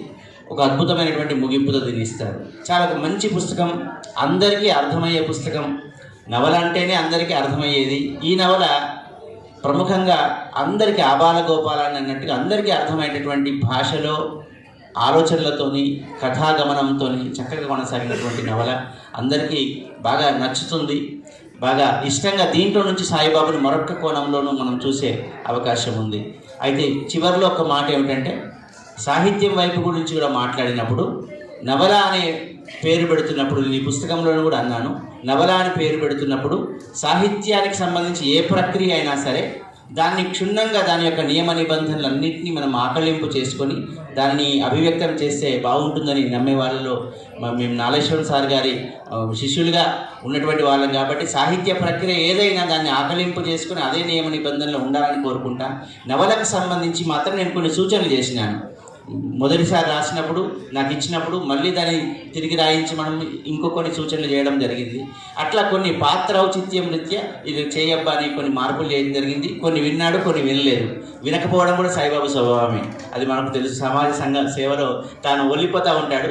సాహిత్యంలో కూడా కొన్ని సూచనలు చేసినామని తెలియజేసుకుని, ముఖ్యంగా చివరిలో ఆ కథానాయకుడు చనిపోవడం అని మాకు అంటే ఒక సాధారణ సాహితీ ప్రేక్షకుడిగా కొంచెం బాధ అనిపించారు. కాకుండా ఇంకేమైనా చూడవయ్యా అన్నాడు.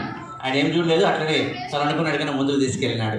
సరే, ఏమైనా ఇది నవల కానీ నేను నవలిక అని అన్నాను. సాహితీ విలువల రీత్యా ఇంకా కొంచెం పకడ్బందీగా ముందుకు వస్తే ఇంకా బాగుండేదని అనిపించింది. ఆ విషయం దాంట్లో కూడా చెప్పినాను. మొత్తం మీద తన లక్ష్యం మాత్రం సమాజ సేవ కాబట్టి దానిని సాహిత్యానికి అనుబంధంగా మార్చుకున్నాడు. కాబట్టి ఈ విషయంలో సాయిబాబు కృతకృత్యుడు అయినాడు. మన చేతికి వచ్చిన నవల మరికొంత సమాజ సేవ మార్గంలో ఒక దోసిలి నిండా నీళ్లను పోసి ఒక చెట్టును పెంచినట్టుగా సేవా వృక్షాన్ని పెంచగలిగితే సాయి అనుకున్న ఆలోచన మరి విజయవంతమైనట్టే. మరొకసారి సాయికి అభినందనలు. ధన్యవాదాలు. శ్రీ గణపురం దేవేందర్ సార్ గారికి ఈ కార్యక్రమంలో ఒక మహోన్నతమైన వ్యక్తి ఉన్నారు. ముఖ్య అతిథిగా ఇచ్చేశారు. శాతవాహన విశ్వవిద్యాలయం ఉపకులపతిగా చేసి అదేవిధంగా ఐఏఎస్గా ఒక నిబద్ధత కలిగినటువంటి అధికారిగా తమ బాధ్యతను నిర్వర్తించి ఇప్పుడు ఈ సంఘ సేవా తత్పరతలో కూడా భాగస్వామ్యమై అనేక ఆశ్రమాలను కూడా విచ్చేస్తూ వారి మానవతా మూర్తిని చూపుతున్నటువంటి వారు చిరంజీవులు సార్ గారికి నమస్కారాలు తెలియజేస్తున్నాను. ఇప్పటిదాకా అద్భుతమైన మానవత్వ రేఖను మన ముందుంచారు. వారి సాహిత్యం మీద మా తెలంగాణ విశ్వవిద్యాలయంలో పిహెచ్డి చేస్తున్నాం.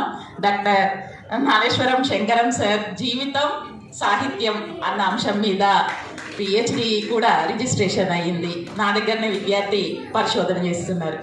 అలా అనర్గళంగా సాగుతున్నటువంటి ఈ సమావేశంలో ఇంకొకరిని కూడా నేను తలుచుకోవాలి. మనందరికీ ఆదర్శప్రాయులు మహిళా లోకానికే డాక్టర్ అమృతలత మేడం గారికి నమస్కారాలు.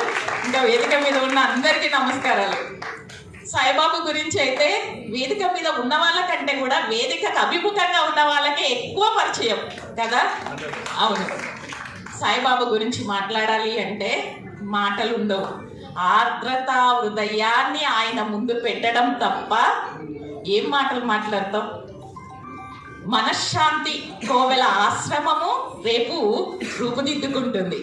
దానికంటే ముందుగా ఈరోజు పుస్తకం వచ్చిందంటే విశ్వశ్రేయం కావ్యం అన్నదానికి ఇదొక ప్రతీకగా నిలుస్తుంది అని మాత్రం నిజంగా చెప్పగలుగుతున్నాం.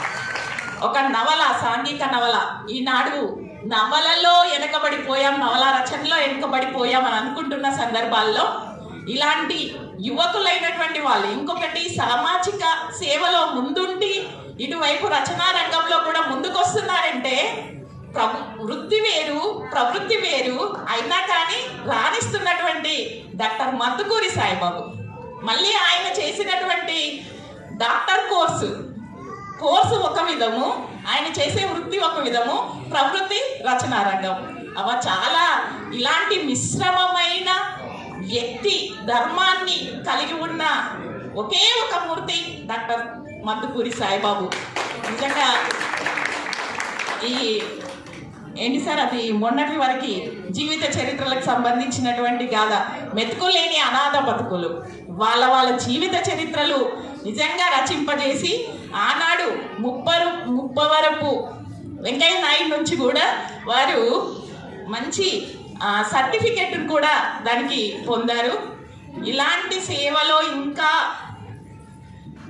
ముందుకు వెళ్తూ తన తోడుగా తన టీము, తన బృందం కూడా ఆ సామాజిక సేవలో ముందుకొస్తూ ఇంకా తాను అనుకున్న ఆశయ సిద్ధి కోసం వెళ్ళాలని నేను మనస్ఫూర్తిగా కోరుకుంటున్నాను. నిజంగా ఇప్పటిదాకా కాసలరావు సార్ చెప్పినట్టు, నాగేశ్వరం సార్ చెప్పినట్టు వివేకే నిజంగా ఇందులో కనిపిస్తున్నాడు డాక్టర్ మద్దుకూరి సాయిబాబులో. ఇలా తిరిగేస్తే ఏ దగ్గర వివేక్ మాట్లాడుతున్నాడో ఆ మాటలన్నీ కూడా సాయిబాబే మాట్లాడినట్టుగా మనకు అనిపిస్తూ ఉంటుంది. అందరి చేతిలోకి పుస్తకం వస్తుంది, అందరం కూడా చదివి దాని మీద నాకు తెలిసి మేడం అందరు సమీక్షలు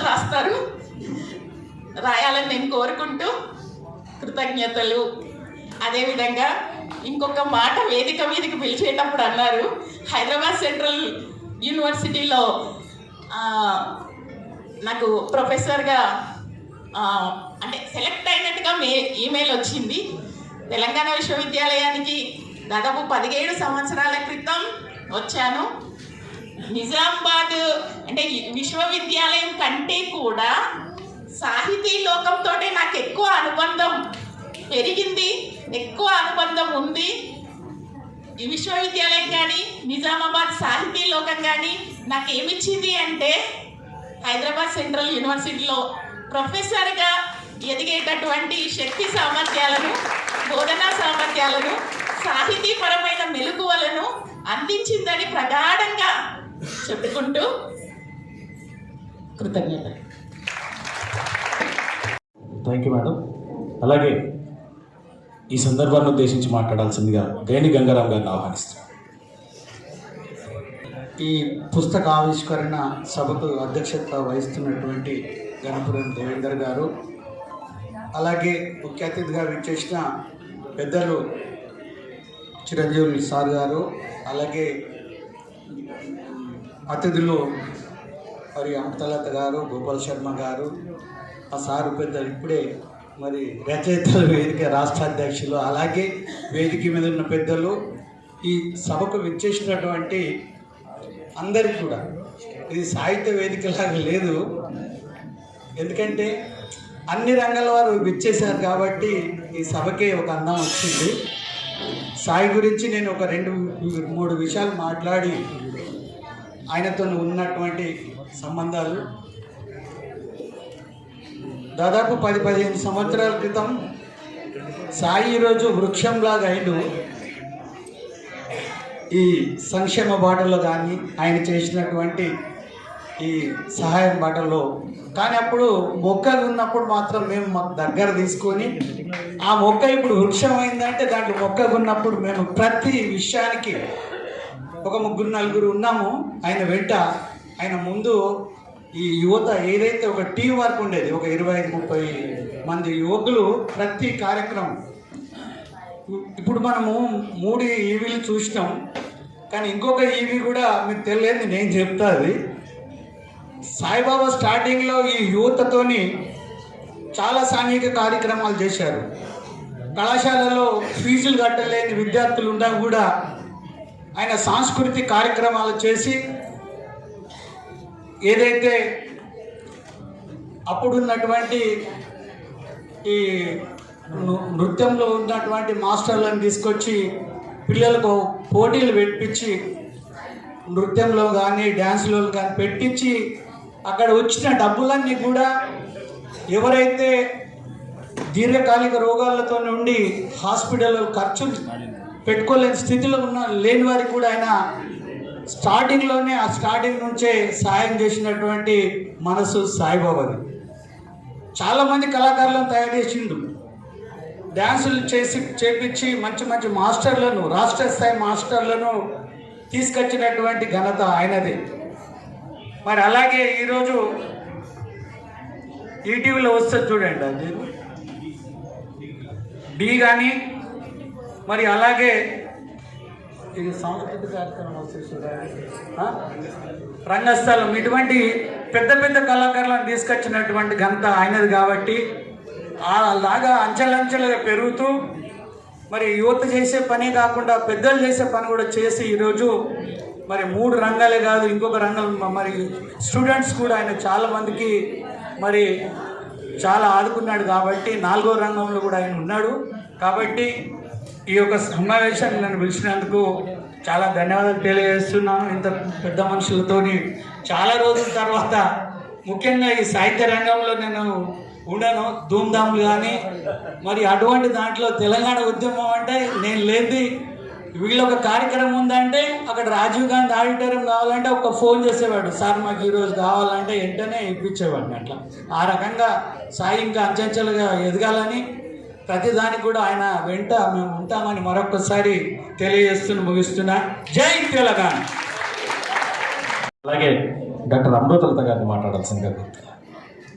ఎందరో దిక్కు దివాణం లేని వారిని ఆకలితో అలమటిస్తున్న వారిని, మతి భ్రమించి తిరుగుతున్న వారిని, రోడ్ల మీద పడి ఉన్న వారిని ప్రతిదినం చేరదీస్తూ వారి ఆకలి దప్పులు తీరుస్తూ ఎంతోమంది సహకారంతో తోడ్పాటుతో ఎనలేని సేవలు చేస్తూ సేవకు మారుపేరుగా నిలిచిన సాయిబాబా లాంటి వారు మన జిల్లాలోనే కాదు మన దేశంలో కూడా ఏ ఒక్కరో ఇద్దరో ఉంటారు. ముఖ్యంగా కరోనా కాలంలో ఆయన చేసిన సేవలు ఎవరూ చేయలేనివి. ఒక్కింట్లోనే ఉంటూ ఒకరి రూములోకి మరొకరు తొంగి చూడని రోజుల్లో రోడ్డు మీద ఆకలితో అలమటిస్తున్న బిచ్చగాళ్ళని పదవి పట్టుకొని అన్నం పెట్టిన చరిత్ర ఆయనది. స్పృహ లేకుండా పడి ఉన్న వాళ్ళని భుజాల మీదకి ఎత్తుకొని మోసిన చేతులు ఆయనవి. రోడ్ల మీద చొంగ కాచుకుంటూ పిచ్చి చూపులు చూస్తున్న వారిని ఒళ్ళో పొదవి పట్టుకొని క్షవరం చేసిన ఘనత ఆయనది. లెక్కకు మించిన దిక్కులేని వారిని శ్మశానం దాకా తీసుకెళ్ళి తల కొరిమి పెట్టిన వ్యక్తిత్వం అతడిది. అలాంటి వ్యక్తి నా ఆశయం పుస్తకం మనశ్శాంతి కోవల స్థాపించాలన్నది నా కళ. నా కళ నెరవేరకపోయినా ఈ పుస్తక రూపంలోనైనా అది సమాజంలో శాశ్వతంగా ఉండాలన్నది నా ఆశ అంటూ నిన్న రాత్రి PDF రూపంలో ఆ పుస్తకాన్ని కాపీ ఒకటి నాకు పంపించారు. మనకి ఎన్నో అందమైన కళలు వస్తుంటాయి. కొన్నిసార్లు మధ్యలోనే మెలకువ వచ్చి ఆ కళలు చిన్న భిన్నం అయిపోతాయి. అయ్యో కళ చెదిరిపోయింది అని బాధపడతాం. ఆ కళ నిజమైతే బాగుండు అనుకుంటాం. మనశ్శాంతి కోవెల స్థాపించాలన్నది మన సాయిబాబు కళ. కానీ నా కళ నెరవేరకపోయినా అని అనుకోవడం నిరాశావాదానికి సంకేతం. నిరాశావాదం మన కళలను ఎప్పటికీ నెరవేర్చదు. మన కళలు సాకారం కావాలంటే మనకు ఎంతోమంది తోడ్పాటు చేయుతనిచ్చే తోడు నీడ బలం అవసరం. అవి మనకు ముందుగా ఇంట్లోంచి లభించాలి. అందుకు సాయిబాబు తన ఆశయాలకు అనుగుణంగా నడుచుకోగలిగే ఓ తోడుని తెచ్చుకొని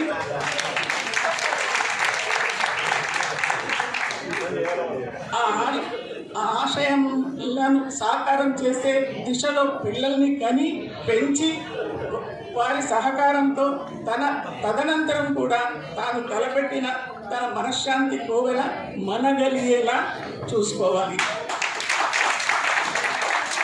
అప్పుడు అక్కడి బలం రెండింతలవుతుంది.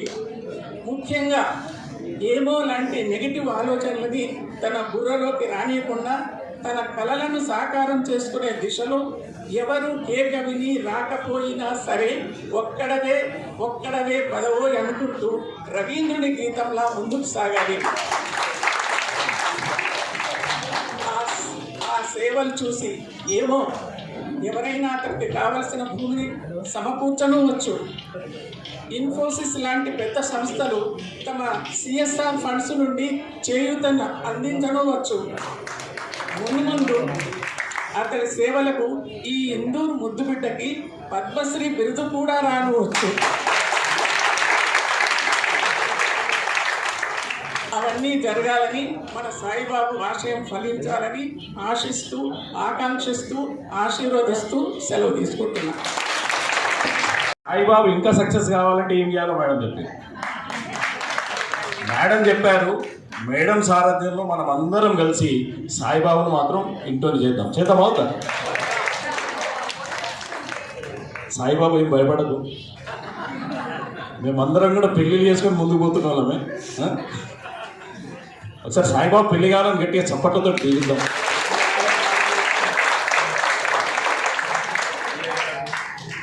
పెళ్లిళ్ళ మీద జోకులు ఉంటాయి, కానీ మన సాయిబాబు పెళ్ళి అయినాక మాత్రం అరే నిజంగా పెళ్లి చేసుకోకపోతే మన జీవితం వేస్ట్ రా అనుకోవాలి. అట్లుంటాడు సాయిబాబు. ఎందుకంటే సమాజాన్ని అంతా ప్రేమిస్తాడు. భార్యను ప్రేమించాడా? ప్రేమించాడా? అంటే మీరు డౌట్ పడుతున్నారంటే నాకేదో డౌట్ వస్తుంది. సాయి ఎందుకంటే పైన తదాస్తు దేవతలు ఉంటారు, ఇక్కడ కింద ఉన్నారు తదాస్తు దేవతలు. అంతా మంచి జరగాలని కోరుకుంటూ మా గోపాల్ శర్మ సార్ని మాట్లాడాల్సిందిగా కోరుతున్నాను. దేవేందర్ గారు, ఈనాటి మనశ్శాంతి కోవెల ఈ సాంఘిక నవల ఆవిష్కరించడానికి వచ్చేసినటువంటి పెద్దలు, గౌరవనీయులు, రిటైర్డ్ ఐఏఎస్ ఆఫీసర్ గౌరవనీయులు చిరంజీవులు గారు, నాలేశ్వరం శంకర్ గారు, అమృతలత గారు, గాయని గంగారాం గారు, ఇంకా చాలామంది మిత్రులు ముందర ఆశీనులై ఉన్నారు. అయితే సాయిబాబు మొట్టమొదటిసారి పరిచయం చేసింది నాకు గాయని గంగారాం గారు. ఎప్పుడంటే ఒక 10 years కింద ఉద్యమాలు ఉధృతంగా జరుగుతున్నప్పుడు, ఐ థింక్ 2012 అనుకుంటా, 12 సార్ ఇందూరు యువత ఇట్లా ఒకటి స్థాపించారు, సామాజిక కార్యక్రమాలు చేస్తారు, అదేవిధంగా పిల్లలందరినీ తీర్చిదిద్దుతారు, ఇట్లా కొన్ని కార్యక్రమాలు ఏదో చేస్తారు, సామాజిక కార్యక్రమాలు. ఒక మాట అనేవాడు ఎప్పుడు గంగారాం, సార్ మనకు ఎప్పుడైనా ఈ సభలో జనం తక్కువ ఉంటే ఒక 50 మందిని తెమ్మంటే తెస్తాడు సార్. ఉద్యమానికి అంటే టెంట్లో తక్కువ ఉంటారు కదా జనం, ఎప్పుడన్నా అట్లేం లేదు, ఎప్పుడు జరగలేదు. బట్ స్టిల్ పిలవగానే ఒక 50 మందిని మన సాయిబాబు తీసుకొని వస్తుండే.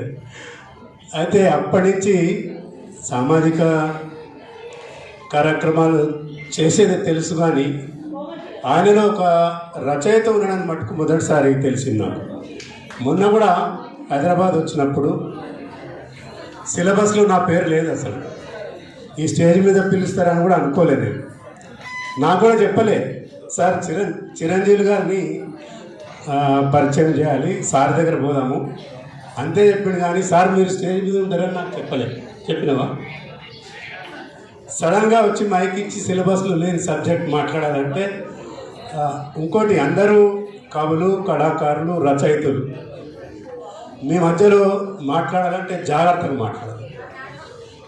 అంటే ఉద్యమంలో మాట్లాడటం వేరు, ఇక్కడ మాట్లాడటం వేరు.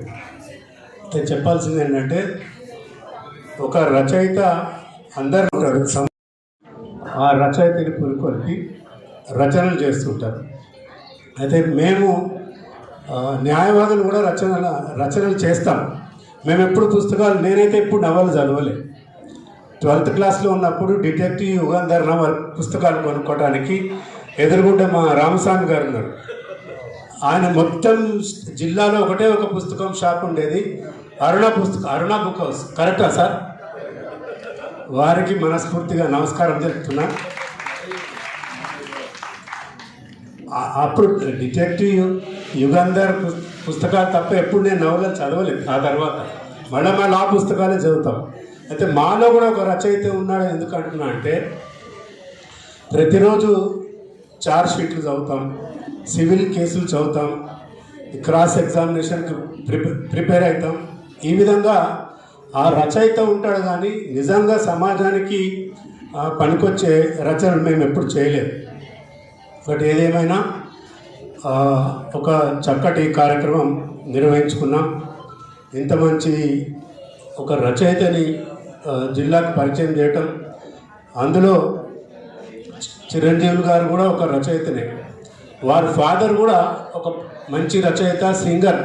అవతార్ మెహర్ బాబా మీ అందరికి తెలిసే ఉంటుంది. ఎల్లమ్మగుట్టలో కొండ మీద అవతార్ మెహర్ బాబా గుడి ఉంది. ఆ గుడిలో ప్రతిరోజు భజనలు చేసేవారు సార్ వాళ్ళ ఫాదర్. కరెక్టా సార్? సార్ కూడా ఒక రచయితనే, చాలా చక్కగా మాట్లాడతారు ఆయన కూడా. ఏదేమైనా ఇప్పుడు దేవేందర్ చెప్పినట్టు త్వరలోనే వివాహం చేసుకొని మీ పిల్లల్ని కూడా ఈ బాటలోనే, ఈ మార్గంలోనే నడిపేయాలని కోరుకుంటూ, నాకు ఈ అవకాశం కల్పించిన సాయిబాబుకి అందరికీ కూడా మనస్ఫూర్తిగా ధన్యవాదాలు చెప్తూ ముగిస్తున్నాం. ధైర్యం మీరు సార్. సాయిబాబా అత్యంత విశ్వసించేటటువంటి ఒక బలమైనటువంటి వెన్నుదన్ను మీరు సార్. గోపాల్ శర్మ సార్ ఎప్పుడు కూడా బ్యాక్గ్రౌండ్లో ఉంటాడు. ఆయన ముందున్న వాళ్ళు చాలా విజేతలుగా నిలుస్తారు. అట్లాగే సాయిబాబా కూడా విజేతలుగా నిలవాలి. చక్కని ఆశీస్సులు అందించినటువంటి శర్మ సార్కి ఒకసారి గట్టిగా చెప్పట్లతో మన అభివాదాలు తెలియజేద్దాం. Thank you sir.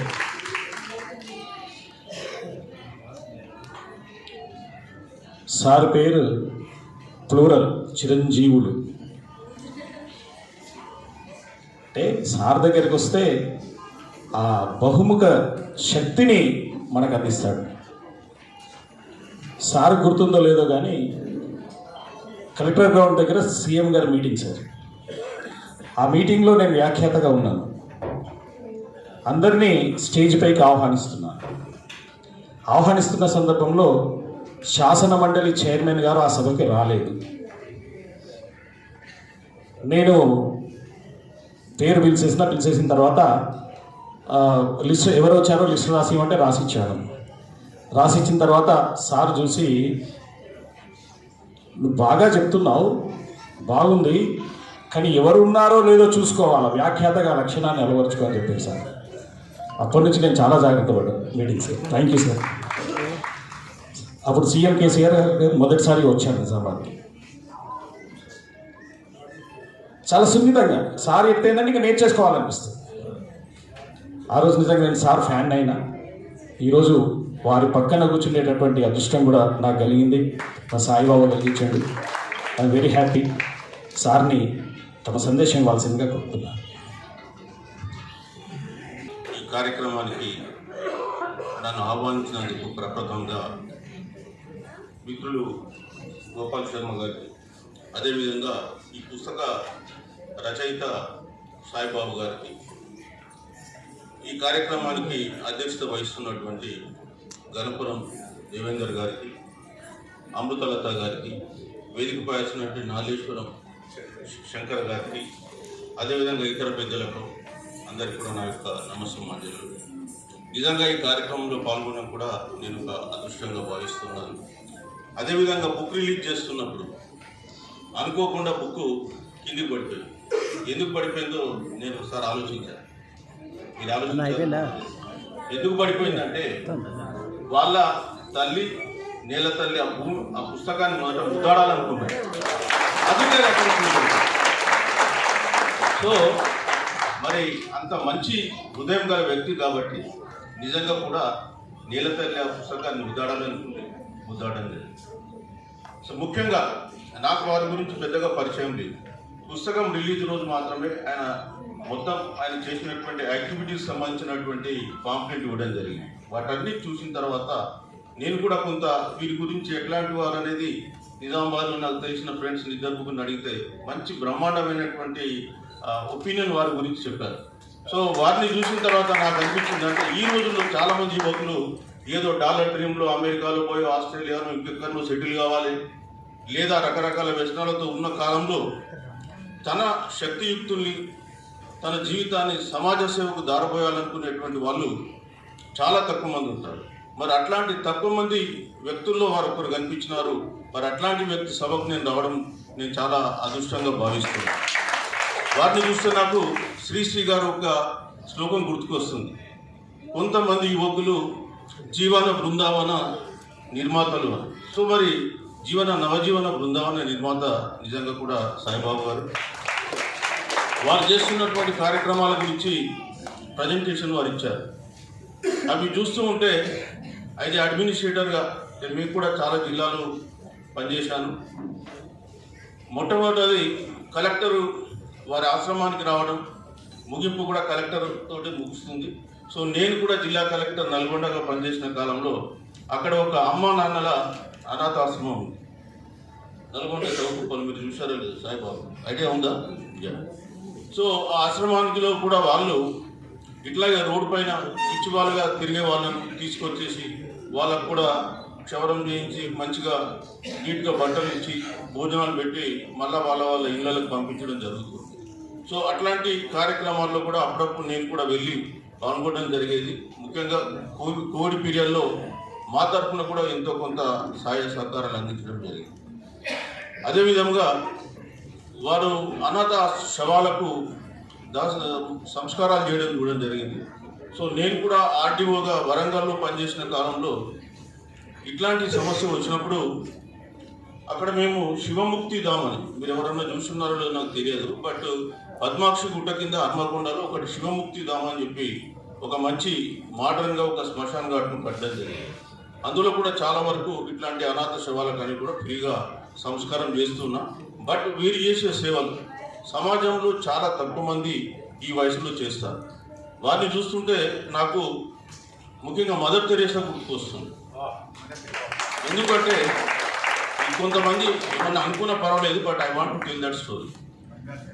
ఏమిటంటే మదర్ తెరేసా గారు 18 ఇయర్స్లో ఎక్కడో పుట్టి అల్బేనియా నుంచి భారతదేశానికి వచ్చింది. 18 ఏళ్ళ వయసులో సహజంగా పిల్లల్లో కోరికలు ఏమి ఉంటాయి, తానేదో పెళ్లి చేసుకుని భర్తతో ఏదో విధంగా ఊహల్లో వేరిస్తూ ఉంటారు. ఆ సమయంలో అవన్నీ త్యజించి సమాజం కొరకు సేవ చేయాలనే ఉద్దేశంతో ఎక్కడి నుంచో అల్బేనియా భారతదేశంలో కలకట్టాకు రావడం జరిగింది. కోల్కతాలో వచ్చిన తర్వాత ఒక చిన్న ఆశ్రమం పెట్టి అందులో కుష్ఠవ్యాధిగ్రస్తులకు సేవలు చేస్తుంది. ఎదురుగా ఒక టెంపుల్ ఉంది, కాళీ టెంపుల్. సో పూజారి ఉన్నాడు అక్కడ.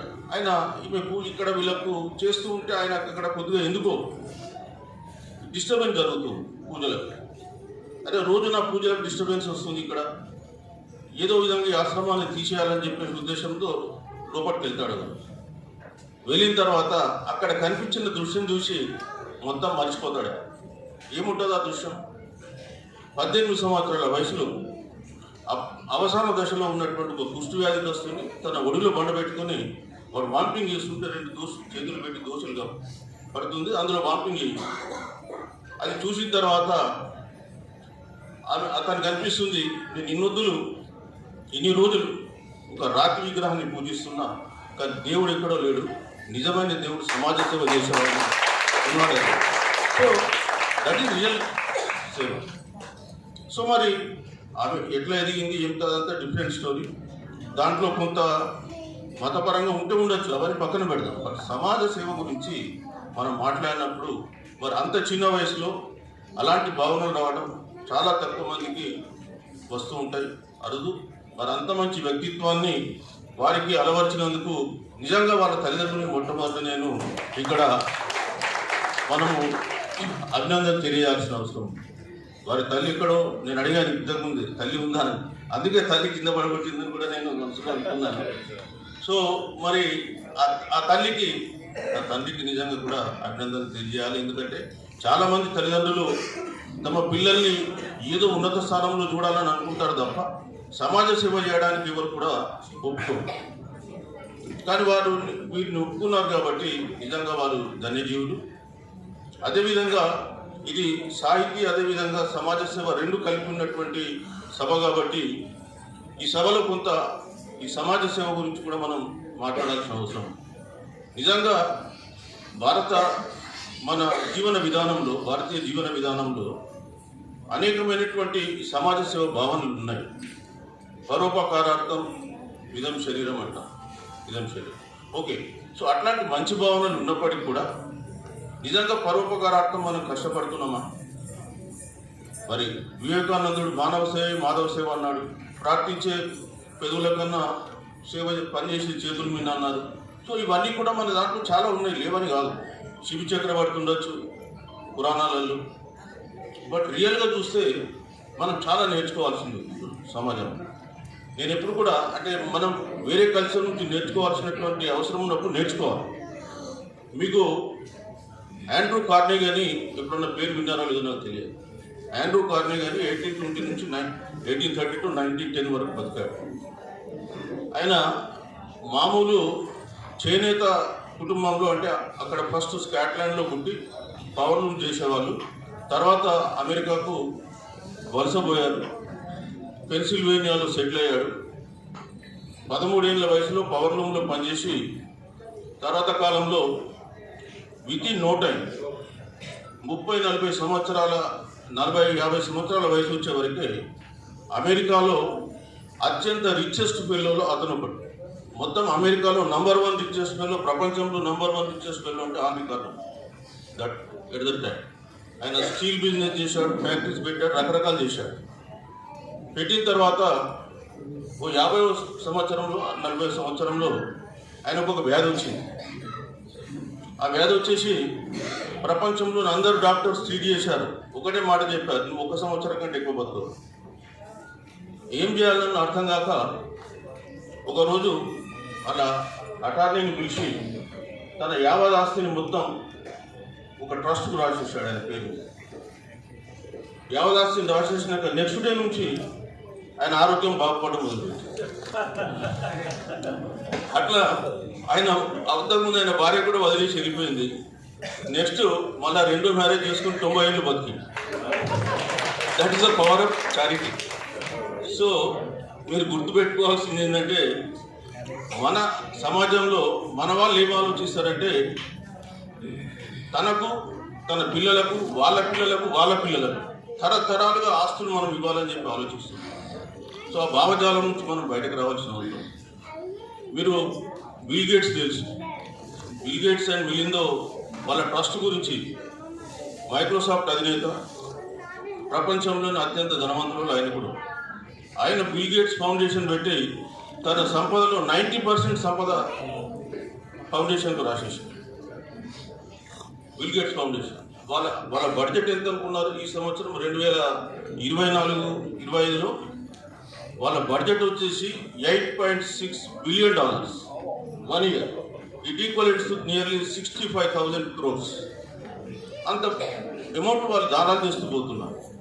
ఆయన అడిగారు, మరి నువ్వు అంతమంది దానం చేస్తున్నావు, మరి మీ పిల్లలకి ఏంటంటే, నా పిల్లలకు నా సంపద ఇచ్చి వాళ్ళని ఒక పరాన్న జీవులుగా నేను తయారు చేయను.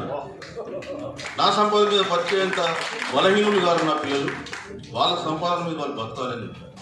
సో మరి మన సమాజం ఎట్లుంది? మనము పిల్లలకు అన్ని త్యాగాలు చేసి వాళ్ళకు సంపద సమకూర్చాలని చూస్తాం. వారు రాసిన పుస్తకంలోనే తల్లిదండ్రులు ఇండియాలో ఉంటే పిల్లలు ఎక్కడో ఆస్ట్రేలియాలో ఉన్నారు, ఎవరు చూసుకోవడం లేదు, రావడం లేదు. ఇది వాస్తవం, మనం నిత్యం చూస్తూనే ఉన్నాం. ఈరోజు అందుకే మనకు అనాథాశ్రమాలతో పాటు వృద్ధాశ్రమాలు కూడా చాలా బాగా చేస్తున్నాయి.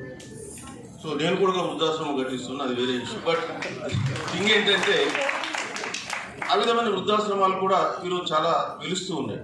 అంటే మానవ విలువలన్నీ కూడా చాలా వరకు అంతరించిపోయినాయి. వారు చెప్పారు చాలా వరకు మానవ విలువ. నేను కూడా ఎప్పుడు అదే చెప్తుంటా, మానవ సంబంధాలన్నీ మనిషి సంబంధాలు ఈ రోజుల్లో ఆ విధంగా తయారైన. మనిషి అంటే మనీ ప్లస్ షీ, ఆ విధంగా తయారైన. సో ఇట్లాంటి సందర్భాల్లో మానవ సేవ సమాజాన్ని కొంత సేవ వైపు నడపాల్సిన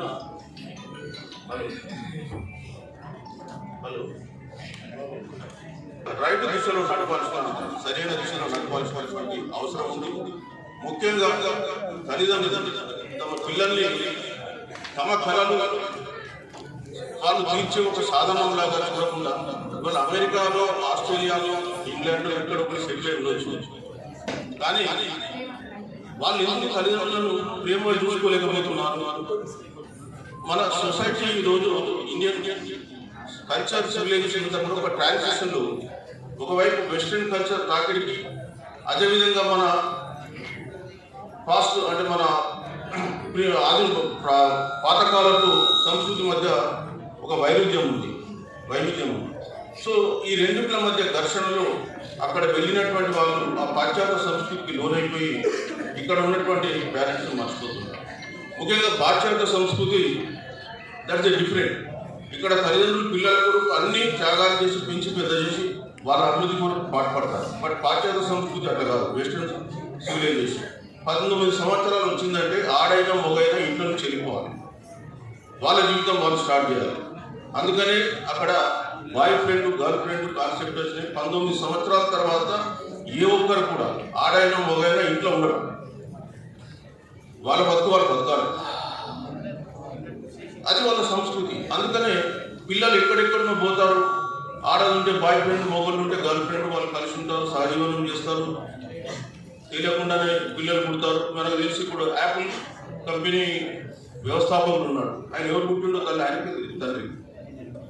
that is the culture of that civilisation. So తల్లిదండ్రుల మీద వాళ్ళకు అఫెక్షన్ ఉండదు, పిల్లలకు కూడా తల్లిదండ్రుల మీద అఫెక్షన్ ఉండదు. But our culture is different. So ఇవాళ పిల్లల్ని మనము ఎంతసేపు డాలర్లు సంపాదించను లేదా బాగా సెటిల్ కావాలని చెప్పేసి మనం అక్కడ పంపిస్తుంటే వాళ్ళకు కూడా ప్రేమానురాగాలు నేర్పకపోతే ఖచ్చితంగా అదే జరుగుతుంది.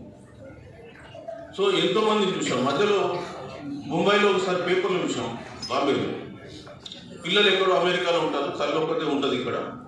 ఒక 4-5 months తర్వాత తల్లి మాట్లాడతలేదని అప్పుడు వచ్చారు. వచ్చేసి డోర్ బగల కొట్టేసి చూస్తే కుర్చీలో కూర్చుంది, మొత్తం స్కెల్టన్ ఉంది తల్లి. That is the fact. So అలాంటి సమాజం ఇప్పుడు అక్కడక్కడ కనిపిస్తుంది. బట్ అట్లని చెప్పి సమాజం అంతా కూడా అట్లా లేదు. మానవ విలువలతో ఉన్నటువంటి సంబంధాలు కూడా చాలా ఉన్నాయి. సో మరి సమాజ సేవ చేస్తున్నటువంటి మన సాయిబాబా లాంటి వాళ్ళు ఖచ్చితంగా సమాజంలో ఉన్నటువంటి మంచితనాన్ని మరొకసారి గుర్తింపు చేస్తున్నారు. మరి వారు ఇట్లాంటి సేవలు ఇంకా అనేకం చేస్తూ రాబోయే కాలంలో ఒక మంచి సంస్థగా ఈ సంస్థ ఎదిగి మంచి పేరు ప్రఖ్యాతులు సంపాదించి ఎందరో యువతులకు వారు మార్గదర్శకులు కావాలని చెప్పి కోరుకుంటూ నాకు ఈ అవకాశం ఇచ్చిన మీ అందరికీ ధన్యవాదాలు తెలుస్తున్నాను.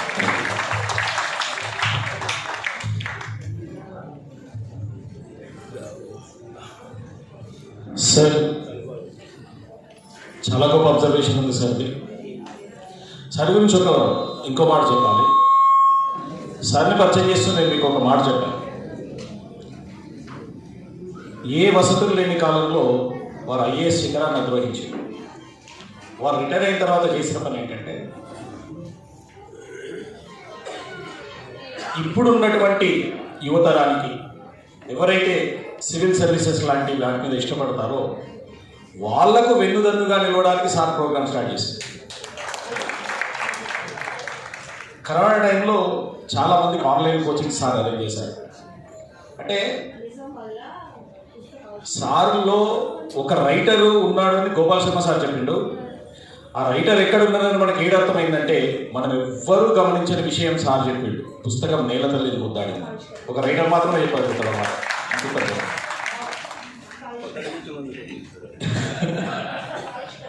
ఇంకోటి సార్ లోపల ఒక లీడర్ ఉన్నాడు. లీడర్ అంటే నెక్స్ట్ ఎలక్షన్ గురించి ఆలోచించేవాడు లీడర్ కాదు, నెక్స్ట్ జనరేషన్ గురించి ఆలోచించేవాడు లీడర్. సార్ నెక్స్ట్ జనరేషన్కి ఏం కావాలి, ఎట్లా తయారు చేయాలి మంచి అధికారులను అనే దృక్పథంతో సార్ పనిచేస్తున్నారు. ఆ దాంట్లో కూడా పనిచేసే భాగ్యం సార్తో పాటు కొంత పంచుకున్నాను నిజామాబాద్లో జరిగినప్పుడు కేర్ డిగ్రీ కాలేజీలో సార్. సో ఒక పూల తోటలో విహరించి బయటకు పోయిన తర్వాత ఆ పూల గంధం మనల్ని ఎలా తగులుతుందో, మనతో కొంతకాలం ఎలా ఉంటుందో, ఇలా మంచి వాళ్ళతో చరించిన తర్వాత ఇంకా సాయిబాబు లాంటి సమాజ సేవకులతో కలిసి నడిచిన తర్వాత ఒక్కొక్కసారి ఏమనిపిస్తుంది అంటే సాహిత్యాన్ని వదిలిపెట్టి సమాజం వైపే పోవాలని కూడా అనిపిస్తుంది. డెఫినెట్గా అనిపిస్తుంది. అంత ప్రభావం చూపగలిగినటువంటి వ్యక్తి సాయిబాబు.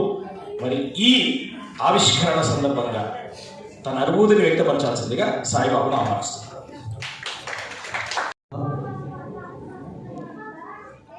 పిలవగానే ఆతిథ్యాన్ని స్వీకరించడానికి వచ్చినటువంటి అతిథులందరికీ పేరు పేరున వరుసగా పాదాభివందనాలు.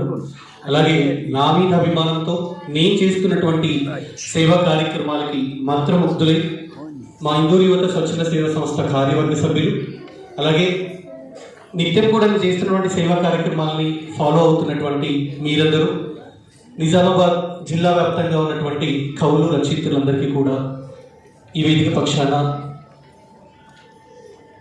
కృతజ్ఞతలు తెలియజేస్తూ, మొదటి పుస్తకం మెతుకులేని అనాథ బతుకులు.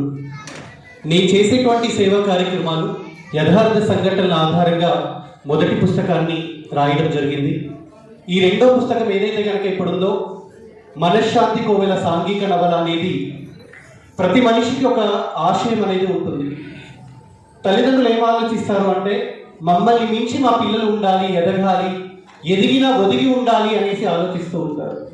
ఇక్కడ ఉన్నటువంటి చాలా మంది తల్లిదండ్రులు కూడా మా పిల్లలు ఒక ఐఏఎస్, ఒక ఐపీఎస్, ఒక డాక్టర్, ఒక ఇంజనీర్, ఒక ఫార్మసిస్ట్, ఒక టీచర్, కనీసం ఒక ప్రభుత్వ ఉద్యోగం ఊడవడానికైనా తయారు చేసే విధంగా ఉండాలి అని ఆలోచిస్తారు. మనం అందరం కూడా విద్యా సంస్థ నుంచి బయటకు వచ్చిన వాళ్ళు.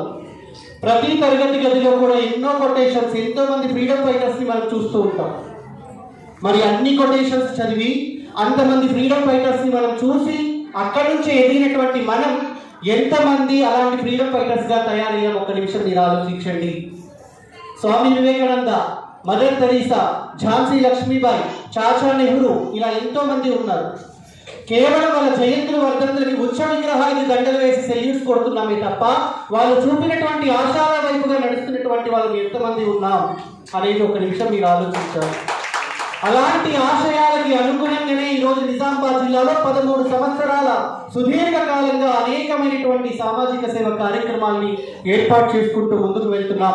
ఆనాడు నేను ఒక్కడిని అయ్యాను, ఈరోజు 254 మంది నాతో పాటు అడుగులు వేస్తున్నారు. ఇక్కడ వచ్చినటువంటి వాళ్ళందరూ కూడా దయాహృదయం కలిగినటువంటి వాళ్ళే, సమాజ సేవ అంటే ప్రీతి కలిగినటువంటి వాళ్ళే, సమాజ సేవ అంటే అభిమానం ఉన్న వాళ్ళే. అందరూ చేస్తారు అని కాదు, చేసే వాళ్ళకి సహకరించినా చాలు, ఎంతో కొంత పుణ్యమైన లభిస్తుంది. నాకు నిన్ననే ఒక సార్ కాల్ చేసి చెప్పారు, ఇప్పుడు ఎన్ని అనాథ శవాలకు మీరు అంత్యక్రియలు చేశారు అంటే, సార్ ఇప్పటిదాకా 90 అనాథ శవాలు కంప్లీట్ అయ్యింది సార్ అనేసి చెప్పడం జరిగింది. ఆ సార్ చెప్పారు, 100 అనాథ శవాలు కంప్లీట్ అయితే నువ్వు కాశీకి వెళ్ళి రావడానికి అయ్యేటువంటి పూర్తి ఖర్చు నేనే పెట్టుకుంటాను అనేసి చెప్పడం జరిగింది. అంటే కొంతైనా కొంత భాగమైన పుణ్యం నాకు కూడా లభిస్తుంది అనేసి ఆయన ఆలోచించుంటారేమో అనిపించింది. ఆశయం ఏదైతే ఉంటుందో అది మనం చనిపోయినా కూడా ఆ ఆశయం కొనసాగుతూ ఉండాలి. అలాంటిదే ఈ మనశ్శాంతి కోవెల సాంఘిక నవల అనేది. ప్రతి పేపర్ పేజీ కదిలిస్తూ ఉంటుంటే మీ ప్రతి హృదయం కూడా తడిసిపోతుంది అన్న గ్యారెంటీ మాత్రం నేను ఇవ్వగలుగుతాను. మనం ఏం నేర్పిస్తున్నాం పిల్లలకి, మనం ఏం నేర్చుకున్నాం, తిరిగి మళ్ళీ సమాజానికి మనం ఏం అందిస్తున్నాం అనేది ఒక ప్రశ్నగా మనం చూస్తే అది అంతా కూడా శూన్యమే. రూపాయి సంపాదన కోసమే సమాజం పరుగులు వేస్తుంది తప్ప సమాజం ఈరోజు మనం కూడా అదే సంపాదనలో పరుగులు వేస్తుంటే మన పిల్లలకి ఆ ఎథిక్స్ నేర్పించకపోతే, ఆ విలువని మన పిల్లలకి చూపించకపోతే రేపు మనం కూడా అదే అనాథంగా రోడ్ల మీదకి వచ్చేటువంటి పరిస్థితి ఉంటుంది. అలాంటి మతిస్థిమితమై కోల్పోయి రోడ్ల మీద తిరిగేటువంటి పరిస్థితి ఉంటుంది. ఇలాంటి సాయిబాబులు, ఇలాంటి హిందూ వివిధ స్వచ్ఛంద సేవా సంస్థలు పని చేయకపోతే వాళ్ళ పరిస్థితి ఏంటి ఒక నిమిషం మీరు ఆలోచించండి. గత నెల క్రితం నేను మా ఆఫీస్లో ఉన్న టైంలోనే కంటేశ్వర్ బైపాస్ మెయిన్ రోడ్లో ఒక అనాథలు పడిపోయి ఉన్నారు. అక్కడ కన్స్ట్రక్షన్ అవుతుంది రైల్వే గేట్ దగ్గర. అక్కడ ఉన్నటువంటి పోలీస్ సిబ్బంది వాళ్ళు ఇమీడియట్లీ కూడా కాల్ చేశారు. ఎందుకంటే ఆల్మోస్ట్ అన్ని పిఎస్ఎస్లో మా జిల్లా వ్యాప్తంగా మా కాంటాక్ట్ నెంబర్స్ ఉంటాయి. సో వాళ్ళు కాల్ చేసి, సార్ పలానా లొకేషన్లో ఒక మెంటల్లీ ఛాలెంజ్డ్ అనుకుంటా, అతను కదలట్లేదు, అక్కడే పడిపోయి ఉన్నాడు అనేసి. మొత్తం యూరినల్ పోయారు, బాత్రూమ్ పోయారు, ఒంటి నిండా పిడుచుకలు కట్టుకపోయి అతను మాట్లాడేటువంటి పరిస్థితి కూడా లేదు. వెళ్ళడానికి దుబ్బా నుంచి అక్కడికి వెళ్ళడానికి నాకు 20 నిమిషాలు టైం పడుతుంది. నేను అక్కడికి వెళ్ళేసరికి 2 కుక్కలు కూడా ఆ దుర్గంధపు వాసనకి ఆ బాడీని పీక్కొని వెళ్ళిపోతుంది పంట పొలాల్లో. సమాజం ఎటువైపు వెళ్తుంది? ఆ బైపాస్ రోడ్డు మీద ఎన్నో వెహికల్స్ వెళ్తూ ఉంటాయి, 4 వీలర్ వెహికల్స్ కానీ 2 వీలర్ వెహికల్స్ కానీ ఎంతో మంది రాకపోకలు పోతూ ఉంటారు. సమాజం ఏమైతుంది? సమాజంలో మనుషులుగా మన మానవత్వం ఏమైపోతుంది? కరోనా మనకి ఏం నేర్పించి వెళ్ళింది ఒక నిమిషం మీరు ఆలోచించండి. అయిన వాళ్ళే హాస్పిటల్లో అడ్మిట్ అయినా కూడా మనం అక్కడికి వెళ్ళి ఒక టిఫిన్ బాక్స్ అందించలేకపోయాం, పరామర్శించలేకపోయాం. అయిన వాళ్ళే చనిపోతే కూడా గుండెలు రోజుల్లో ఏడ్చేటువంటి పరిస్థితి ఆ కరోనా టైంలో లేదు. ఆ టైంలో కూడా మేము 24/7 ఫీల్డ్ వర్క్లోనే ఉన్నాం. ఇలాంటి కార్యక్రమాలు మన పిల్లలకి కూడా చూపించినప్పుడు, మన పిల్లల్ని కూడా దాంట్లో భాగస్వామ్యం చేసినప్పుడు మాత్రమే సమాజం ముందుకు వెళ్తుంది. సాయిబాబా లాంటి వాళ్ళు 100 మంది తయారవ్వాలి, 100 మంది తయారవ్వాలి అనుకుంటే కాదు, మన పిల్లల్ని కూడా సాయిబాబాతో నడిపించాలి. నడిపించినప్పుడే సమాజం ముందుకు వెళ్తుంది అన్న విషయాన్ని కూడా క్లుప్తంగా ఈ మనశ్శాంతి కోవెల పుస్తకంలో ఉంటుంది. మీ పిల్లలతో చదివించండి, మీరు చదవండి, పక్క ఇంటికి కూడా అందించండి. అలా అందించినప్పుడు మాత్రమే ఈ ఆశయం అనేది ముందుకు వెళ్తుంది. ఈరోజు ఫిబ్రవరి 4 నేను కలగనటువంటి ఒక ఆశయానికి ఈరోజు ఒక అడుగు వేశాను. అది పుస్తక రూపంలో తీసుకొచ్చాను. నా ఆశయం రేపు పురుడు పోసుకుంటుంది. అంటే ఒక తల్లి బిడ్డకి జన్మనిచ్చేటప్పుడు ఎంతైతే ఆ పెయిన్ అనుభవిస్తుందో, ఈ 13 సంవత్సరాల నా ఆశయం ప్రతిరోజు నేను ఆ పుట్టినప్పుడు అనుభవిస్తానని ఉన్నాను. రేపు బిడ్డని ప్రసవం అందించబోతున్నాను. అదే మనశ్శాంతి కోవెల. అది సమాజంలో చిరస్థాయిగా నిలిచిపోతుంది. ఎంతో మంది అనాథలకి, అభాగ్యులకి, నిరాశ్రయులకి, విధివంచితులకి అక్కడ అండగా నిలుస్తుంది. ఎంతో మంది ఆకలి తీర్చగలుగుతుంది ఆ మనశ్శాంతి కోవెల. ఎంతో మంది ఇక్కడ మానవత్వం ఉన్నటువంటి మనుషులు, ఎంతో మంది కూడా ఈ ఆశయానికి సంకల్పంగా అడుగులు వేస్తూ ఉన్నారు. అది రేపు ఎప్పుడెప్పుడు తెల్లవారిద్దా అని ఎంతమంది ఆతృతగా ఉన్నారో లేదో నాకు తెలియదు, కానీ గడుస్తున్నటువంటి ప్రతి నిమిషం రేపు ఎప్పుడు తెల్లారిద్దా అని ఎదురు చూస్తున్నటువంటి వారిలో సాయిబాబు ఒకడు. దాన్ని ఆచరణలోకి తీసుకొచ్చి ఆ రోజు ఆ మనశ్శాంతి కోవెల కూడా డిసెంబర్ వరకు కంప్లీట్ అవ్వాలి అనేసి నేను సునీల మేడం అనుకుంటున్నాం. అది గట్టిగా అవ్వాలి అనేసి మీ అందరి చప్పట్లతో ఆశీర్వచనాలు అందిస్తారు అనేసి కోరుకుంటూ ఉంటాం. ఇక్కడ మా కార్యవర్గ సభ్యులు చాలా మంది ఉన్నారు. ప్రతి మనిషికి వెన్నుముక్క ఒకటే ఉంటుంది, కానీ సాయిబాబుకి 254 వెన్నుముక్కలు ఉన్నాయి. సో వాళ్ళందరూ లేకపోతే ఈ కార్యక్రమాలు ముందుకు వెళ్ళవు. ఒకరోజు మన ఇంట్లో ఏదైనా ఫంక్షన్ అయితేనే 10 మంది చుట్టాలు వస్తే ఆ రోజంతా గడిచిపోతుంది వంట చేయడానికి. ప్రతిరోజు 200 మందికి అన్నదాన కార్యక్రమాన్ని నిర్వహించాలి అంటే ఎంతమంది అమ్మలు పనిచేయాలి, ఎంతమంది నాన్నలు పనిచేయాలి, ఎంతమంది కార్యకర్తలు పనిచేయాలి, ఒక నిమిషం మీరు ఆలోచించండి. సో ఆ విధంగా 24/7 కూడా సామాజిక సేవ కార్యక్రమాల్లో ముందుకు వెళ్తుంది. పుస్తకంలో ప్రధానమైనటువంటి ఘట్టం ప్రతిభ వివేక్. మరి ఈ ప్రతిభ వివేక్ ఎవరు? సాయిబాబు వల్ల తోబుట్టులా అన్న ఆలోచన మీకు రావచ్చు. ప్రతిభ అంటే మదర్ తెరీసా, వివేక్ అంటే వివేకానంద స్వామి. వాళ్ళిద్దరే నా ఇన్స్పిరేషన్. వాళ్ళనే ఈ స్టోరీలోకి తీసుకోవడం జరిగింది. ఇక్కడ ఆనందయ్య, శాంతమ్మ ఎవరైతే ఉన్నారో వాళ్ళిద్దరు కూడా మా అమ్మ మా నాన్నని పోల్చుకొని పాత్రని మాత్రమే ఈ పుస్తకంలోకి తీసుకోవడం జరిగింది. ప్రతి పేజీ స్టోరీ చదువుతున్నటువంటి టైంలో ఆగస్టు 15 ఎందుకు తీసుకోవడం జరిగింది అంటే ఆగస్టు 15 నా బర్త్డే కాబట్టి.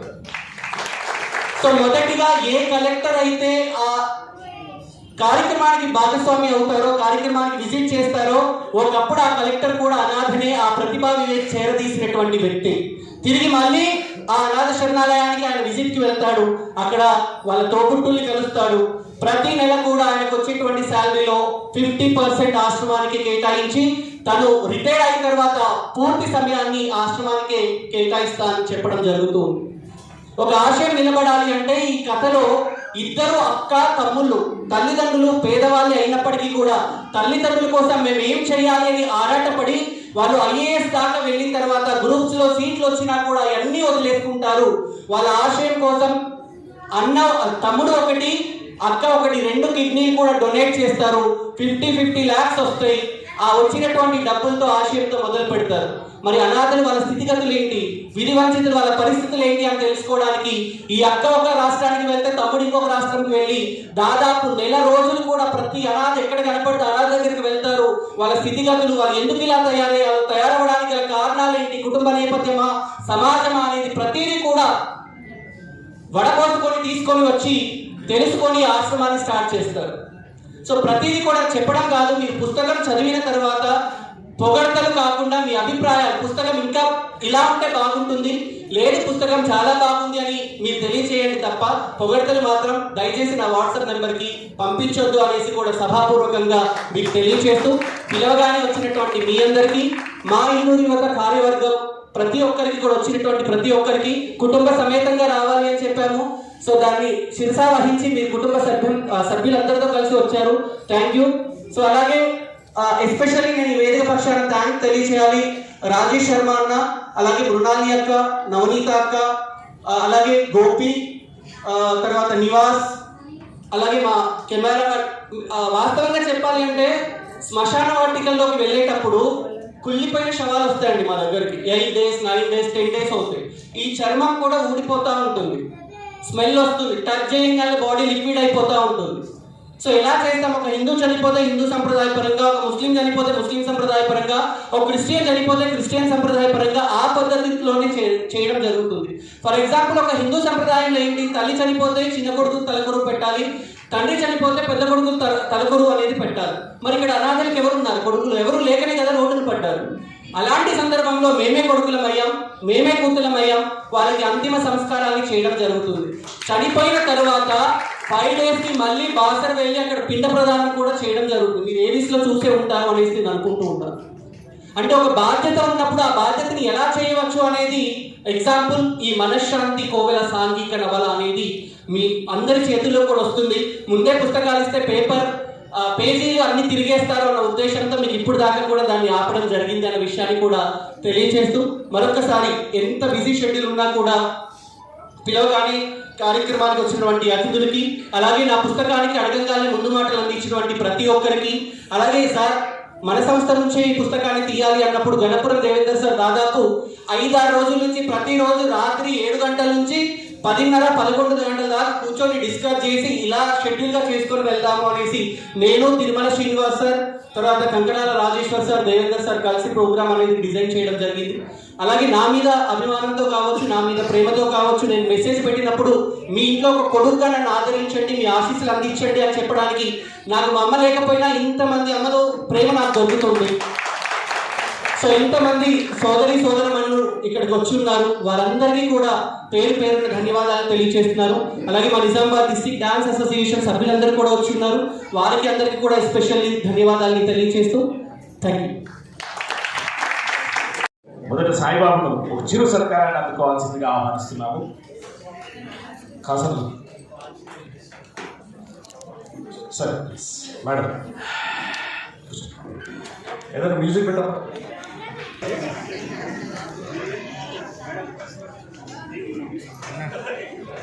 నిజంగా మనశ్శాంతి కోవలేని నవలలో ఓకే రెడీ మిత్రుడు ఇద్దరు క్యారెక్టర్ వివేక్ ప్రతిభను నువ్వు ఎందుకు చదువుతున్నానని నేను సంతోషంతో మాట్లాడుతుంటే నిజంగా వారు మరణించి జీవించింది. మరి ఆ నవల ఇది చెప్తాను కూడా చెప్తుంది, ఏం చెప్తుందంటే మనందరి సందేశం చెప్తున్నాం. మరి మనం జీవించి మరణిద్దామా, మరణించి జీవిద్దామా, ఇది తెలుసుకోవాల్సిందిగా నేను సునీత మనసులకు మీకు ఆత్మనిర్భరం చేసుకోవాల్సింది నేను ఇద్దరు చేస్తున్నాను. మరి వివేక్ ప్రతిభలు కూడా వారు మరణించి జీవించని చెప్పచ్చు. అలాంటి ప్రతిభామూర్తి అయినటువంటి ఆ వివేకానందుని వ్యక్తిగత స్ఫూర్తి, మదర్ తెరీసా ఆదర్శాన్ని, అమ్మ మనసును నాన్న మనసును రెండూ కలపలిసినటువంటి అమృతమూర్తి మన సాయిబాబా. మరి ఈ చక్కని సత్కారాన్ని మా హరిదార చంద్ర సంఘం నుండి మేము మనస్ఫూర్తిపూర్వకంగా, ప్రేమపూర్వకంగా, వినయపూర్వకంగా మరి ఎంతో ఎదగాలని కోరుతున్నాం. ఇప్పుడు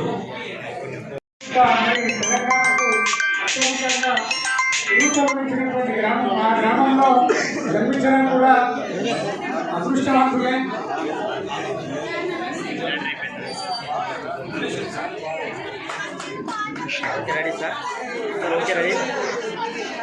తర్వాత తెలంగాణ రచయితల సంఘం రాష్ట్ర అధ్యక్షులు శ్రీ కాళేశ్వరం శేఖర సార్ని సన్మానించాల్సిందిగా కోరుతా ఉన్నాను సార్.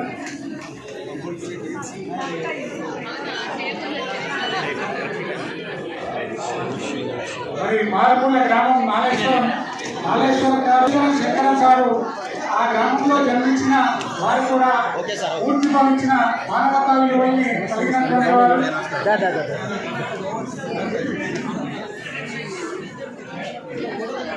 విద్యా సంస్థల అధినేత్రి, ప్రముఖ కవయిత్రి సుమిల మేడం ఒకసారి స్టేజ్ దగ్గర రావాలి. ఇక్కడే ఉంది సుమిల మేడం, ఇక్కడే ఉంది.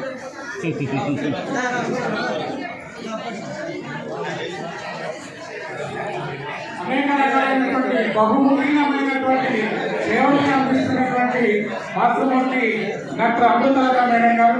ఒకవైపు విద్య, మరొక వైపు సాహిత్యము, మరొక వైపు దేవాలయాలు, ఇలా అనేక రంగాల్లో చక్కటి జీవితం ఇస్తూ అందరికీ మాతృమూర్తి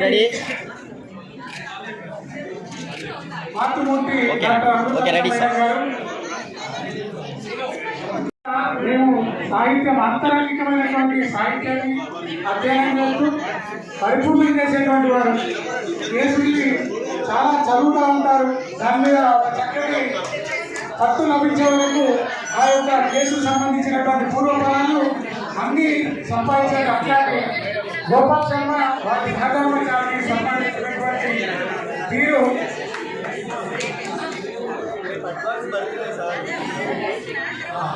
మరి నిజంగా అంటే చెప్పవలసినట్టు వారు జన్మించినటువంటి రోజు ఫిబ్రవరి 5. మరి ఆ ముందస్తు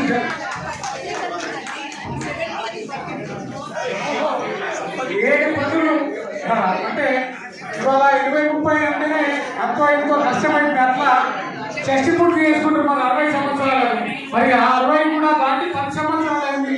70 సంవత్సరాల నిజంగా వారి చాలా ధన్యులుగా చెప్పుకోవచ్చు. అట్లాంటి గోపాల్ శర్మ వారి జీవిత భాగస్వామి, ఆ కుటుంబానికి హరిదార చేతుల సంఘం ఎప్పుడూ రుణపడి ఉంటుందనేటువంటి విషయాన్ని మరొక వారు తెలియజేస్తూ, తర్వాత హరిదార చేతుల సంఘం అధ్యక్షుడు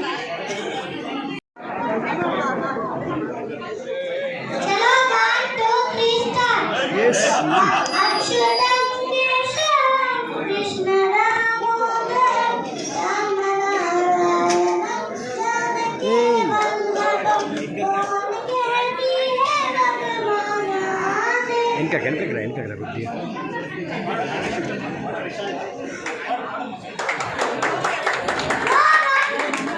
నో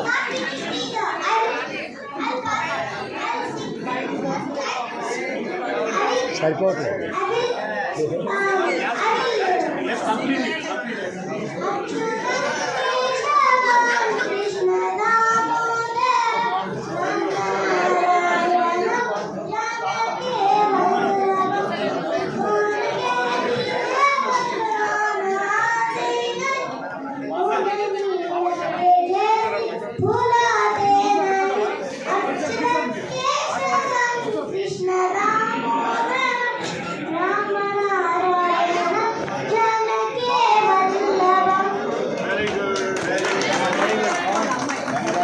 కంఠం బాగుంది, కంఠం బాగుంది. సో దయచేసి ఇందాక దాకా కూడా అందరినీ అలరించినటువంటి శాస్త్రీయ నృత్య చిన్నారులు ఫస్ట్ నట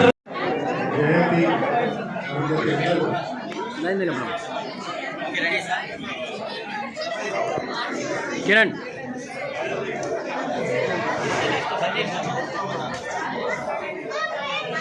డ్యాన్స్తో అలరించినటువంటి పిల్లలందరూ కూడా నటరాజు నృత్య నికేతన్ డ్యాన్సర్స్ అందరూ కూడా దయచేసి వేదికకి రావాలని కోరుతున్నాం. సుభాష్ గారు మిగతా కార్యవర్గ సభ్యులందరూ ఉత్సాహం అందిస్తారు. నిజామాబాద్ డిస్ట్రిక్ట్ డ్యాన్స్ అసోసియేషన్ కూడా సన్మానానికి సంసిద్ధంగా ఉన్నారు. ముందుగా ఇందూరు యువత స్వచ్ఛంద సేవా సంస్థ అలాగే మేక రామస్వామి సార్ గారి సన్మానం కూడా జరిగింది.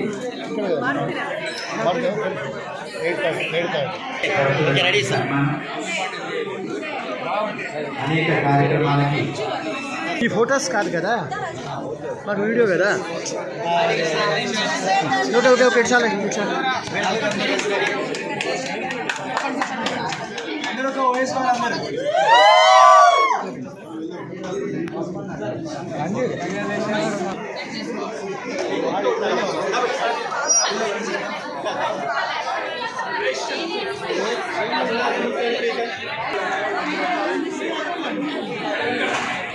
అమ్మా మళ్ళీ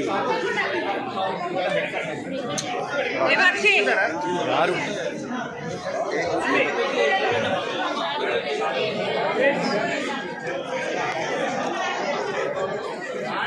మంచిగా క్లాప్స్ కొట్టండి మేడం. ఒకసారి ఇటు చూడండి మేడం, ఇటు చూడండి మేడం, ఇటు చూడండి. నటరాజ నృత్యానికి ఇన్స్టిట్యూట్ డ్యాన్స్ మాకు నిజామాబాద్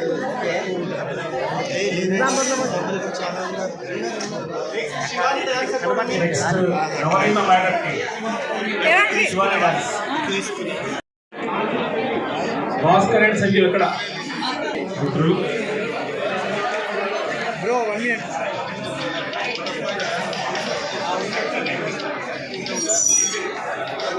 ప్రమోద్ ప్రమోద్ కూడా షార్ట్ గుడ్, ఇది బాగుంది, జంటగా ఉంది. Pramod okay ready. Srinivas and Kankanala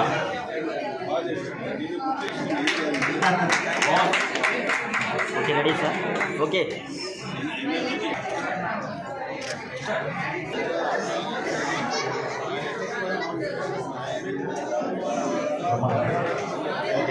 Sanjeev sir ఒకసారి వేదిక వద్దకు రావాలి sir.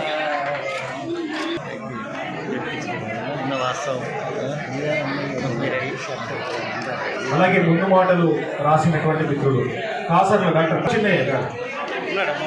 Chinnayya sir, Mallavarapu Chinnayya sir.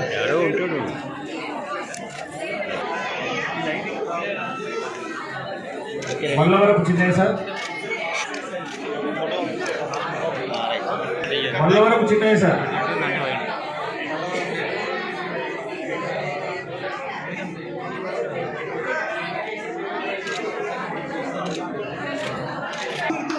వారిని శాలుతో సత్కరించాల్సిందిగా సార్.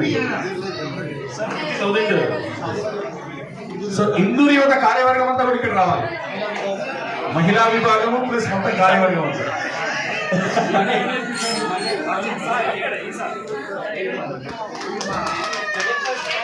దాచిన ధనం మనది కాదు, దానం చేసిన ధనమే మనది. అలా దానం చేసిన ధనం మరోజులకు నాటిపోతుంది. వాళ్ళు అలాంటి కృతార్థులు చిరకార్థులు కార్యక్రమాలు చేస్తే కరెన్సీ వస్తుంటారు. ఈ విధులు నిర్వహిస్తుంటే నిధులు వస్తాయి. అది సాయిబాబుకు తెలుసు, పరమాత్మకు తెలుసు. కనుక మనమందరం ప్రకటించేందుకు ఇలాంటి కృతార్థులు చరితార్థులు దానం చేస్తూ ధరిస్తూ వారి జీవన విధానాన్ని కొనసాగిస్తూ అమూల్యమైనటువంటి ధనాన్ని ఈ చక్కని కార్యక్రమాలు తీసుకున్నందుకు ఇందూరు యువత స్వచ్ఛంద సేవా సంస్థ తరఫున వారికి మా లక్షల కోట్ల వినమ్రత నమస్కారం. స్కూల్ వర్తులు మా గణపురం అక్కడి మనసు మునపురం గోల్డ్ లాంటిది. ఇంతమంది ఆత్మీయులు కలిసి ఉత్సాహంతో సత్కరిస్తున్నారు. ఒకసారి చప్పట్లతో మీరు మందరాన్ని సత్కరిస్తున్నారు. నా సహచర మిత్రుడు, సాహితీ మిత్రుడు, అదేవిధంగా క్యాన్సర్ హాస్పిటల్ సిబ్బంది, వారి అమృతస్థులతో నిరోగులుగా చేసినటువంటి స్వచ్ఛంద సక్రియ కార్యకర్త మిత్ర బృందానికి వారికి అభినందనలు. ఇందూరు యువత గ్రామీణ ప్రాంత కమిటీ సదస్యులు, మరి రూరల్ కమిటీ సదస్యులు, మరి అన్ని జిల్లాల వారీగా దానికి సమితులుగా ఏర్పడడం జరిగింది. మరి ప్రతి సేవా సదస్యుడు సేవా రూపంగా వారు చక్కని మూల్యం చేశారు.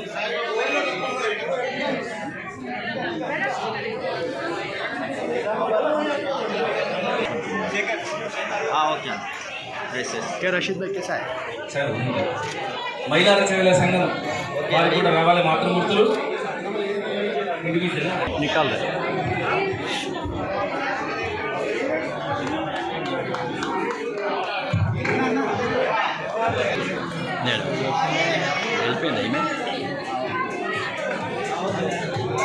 అన్న కొద్దిగా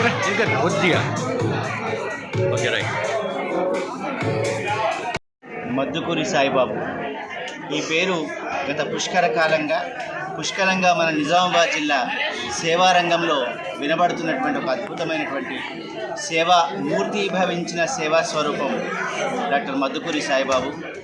ఈరోజు మద్దుకూరి సాయిబాబు తన సామాజిక సేవా రంగంలో రాణిస్తూనే మరోవైపు ఆ సామాజిక సేవను బలోపేతం చేసే విధంగా తాను ఒక రచయితగా నవల రచనకు శ్రీకారం చుట్టడం అనేది సాహిత్యానికి సంబంధించి కూడా గొప్పగా ఆహ్వానించదగినటువంటి విషయం.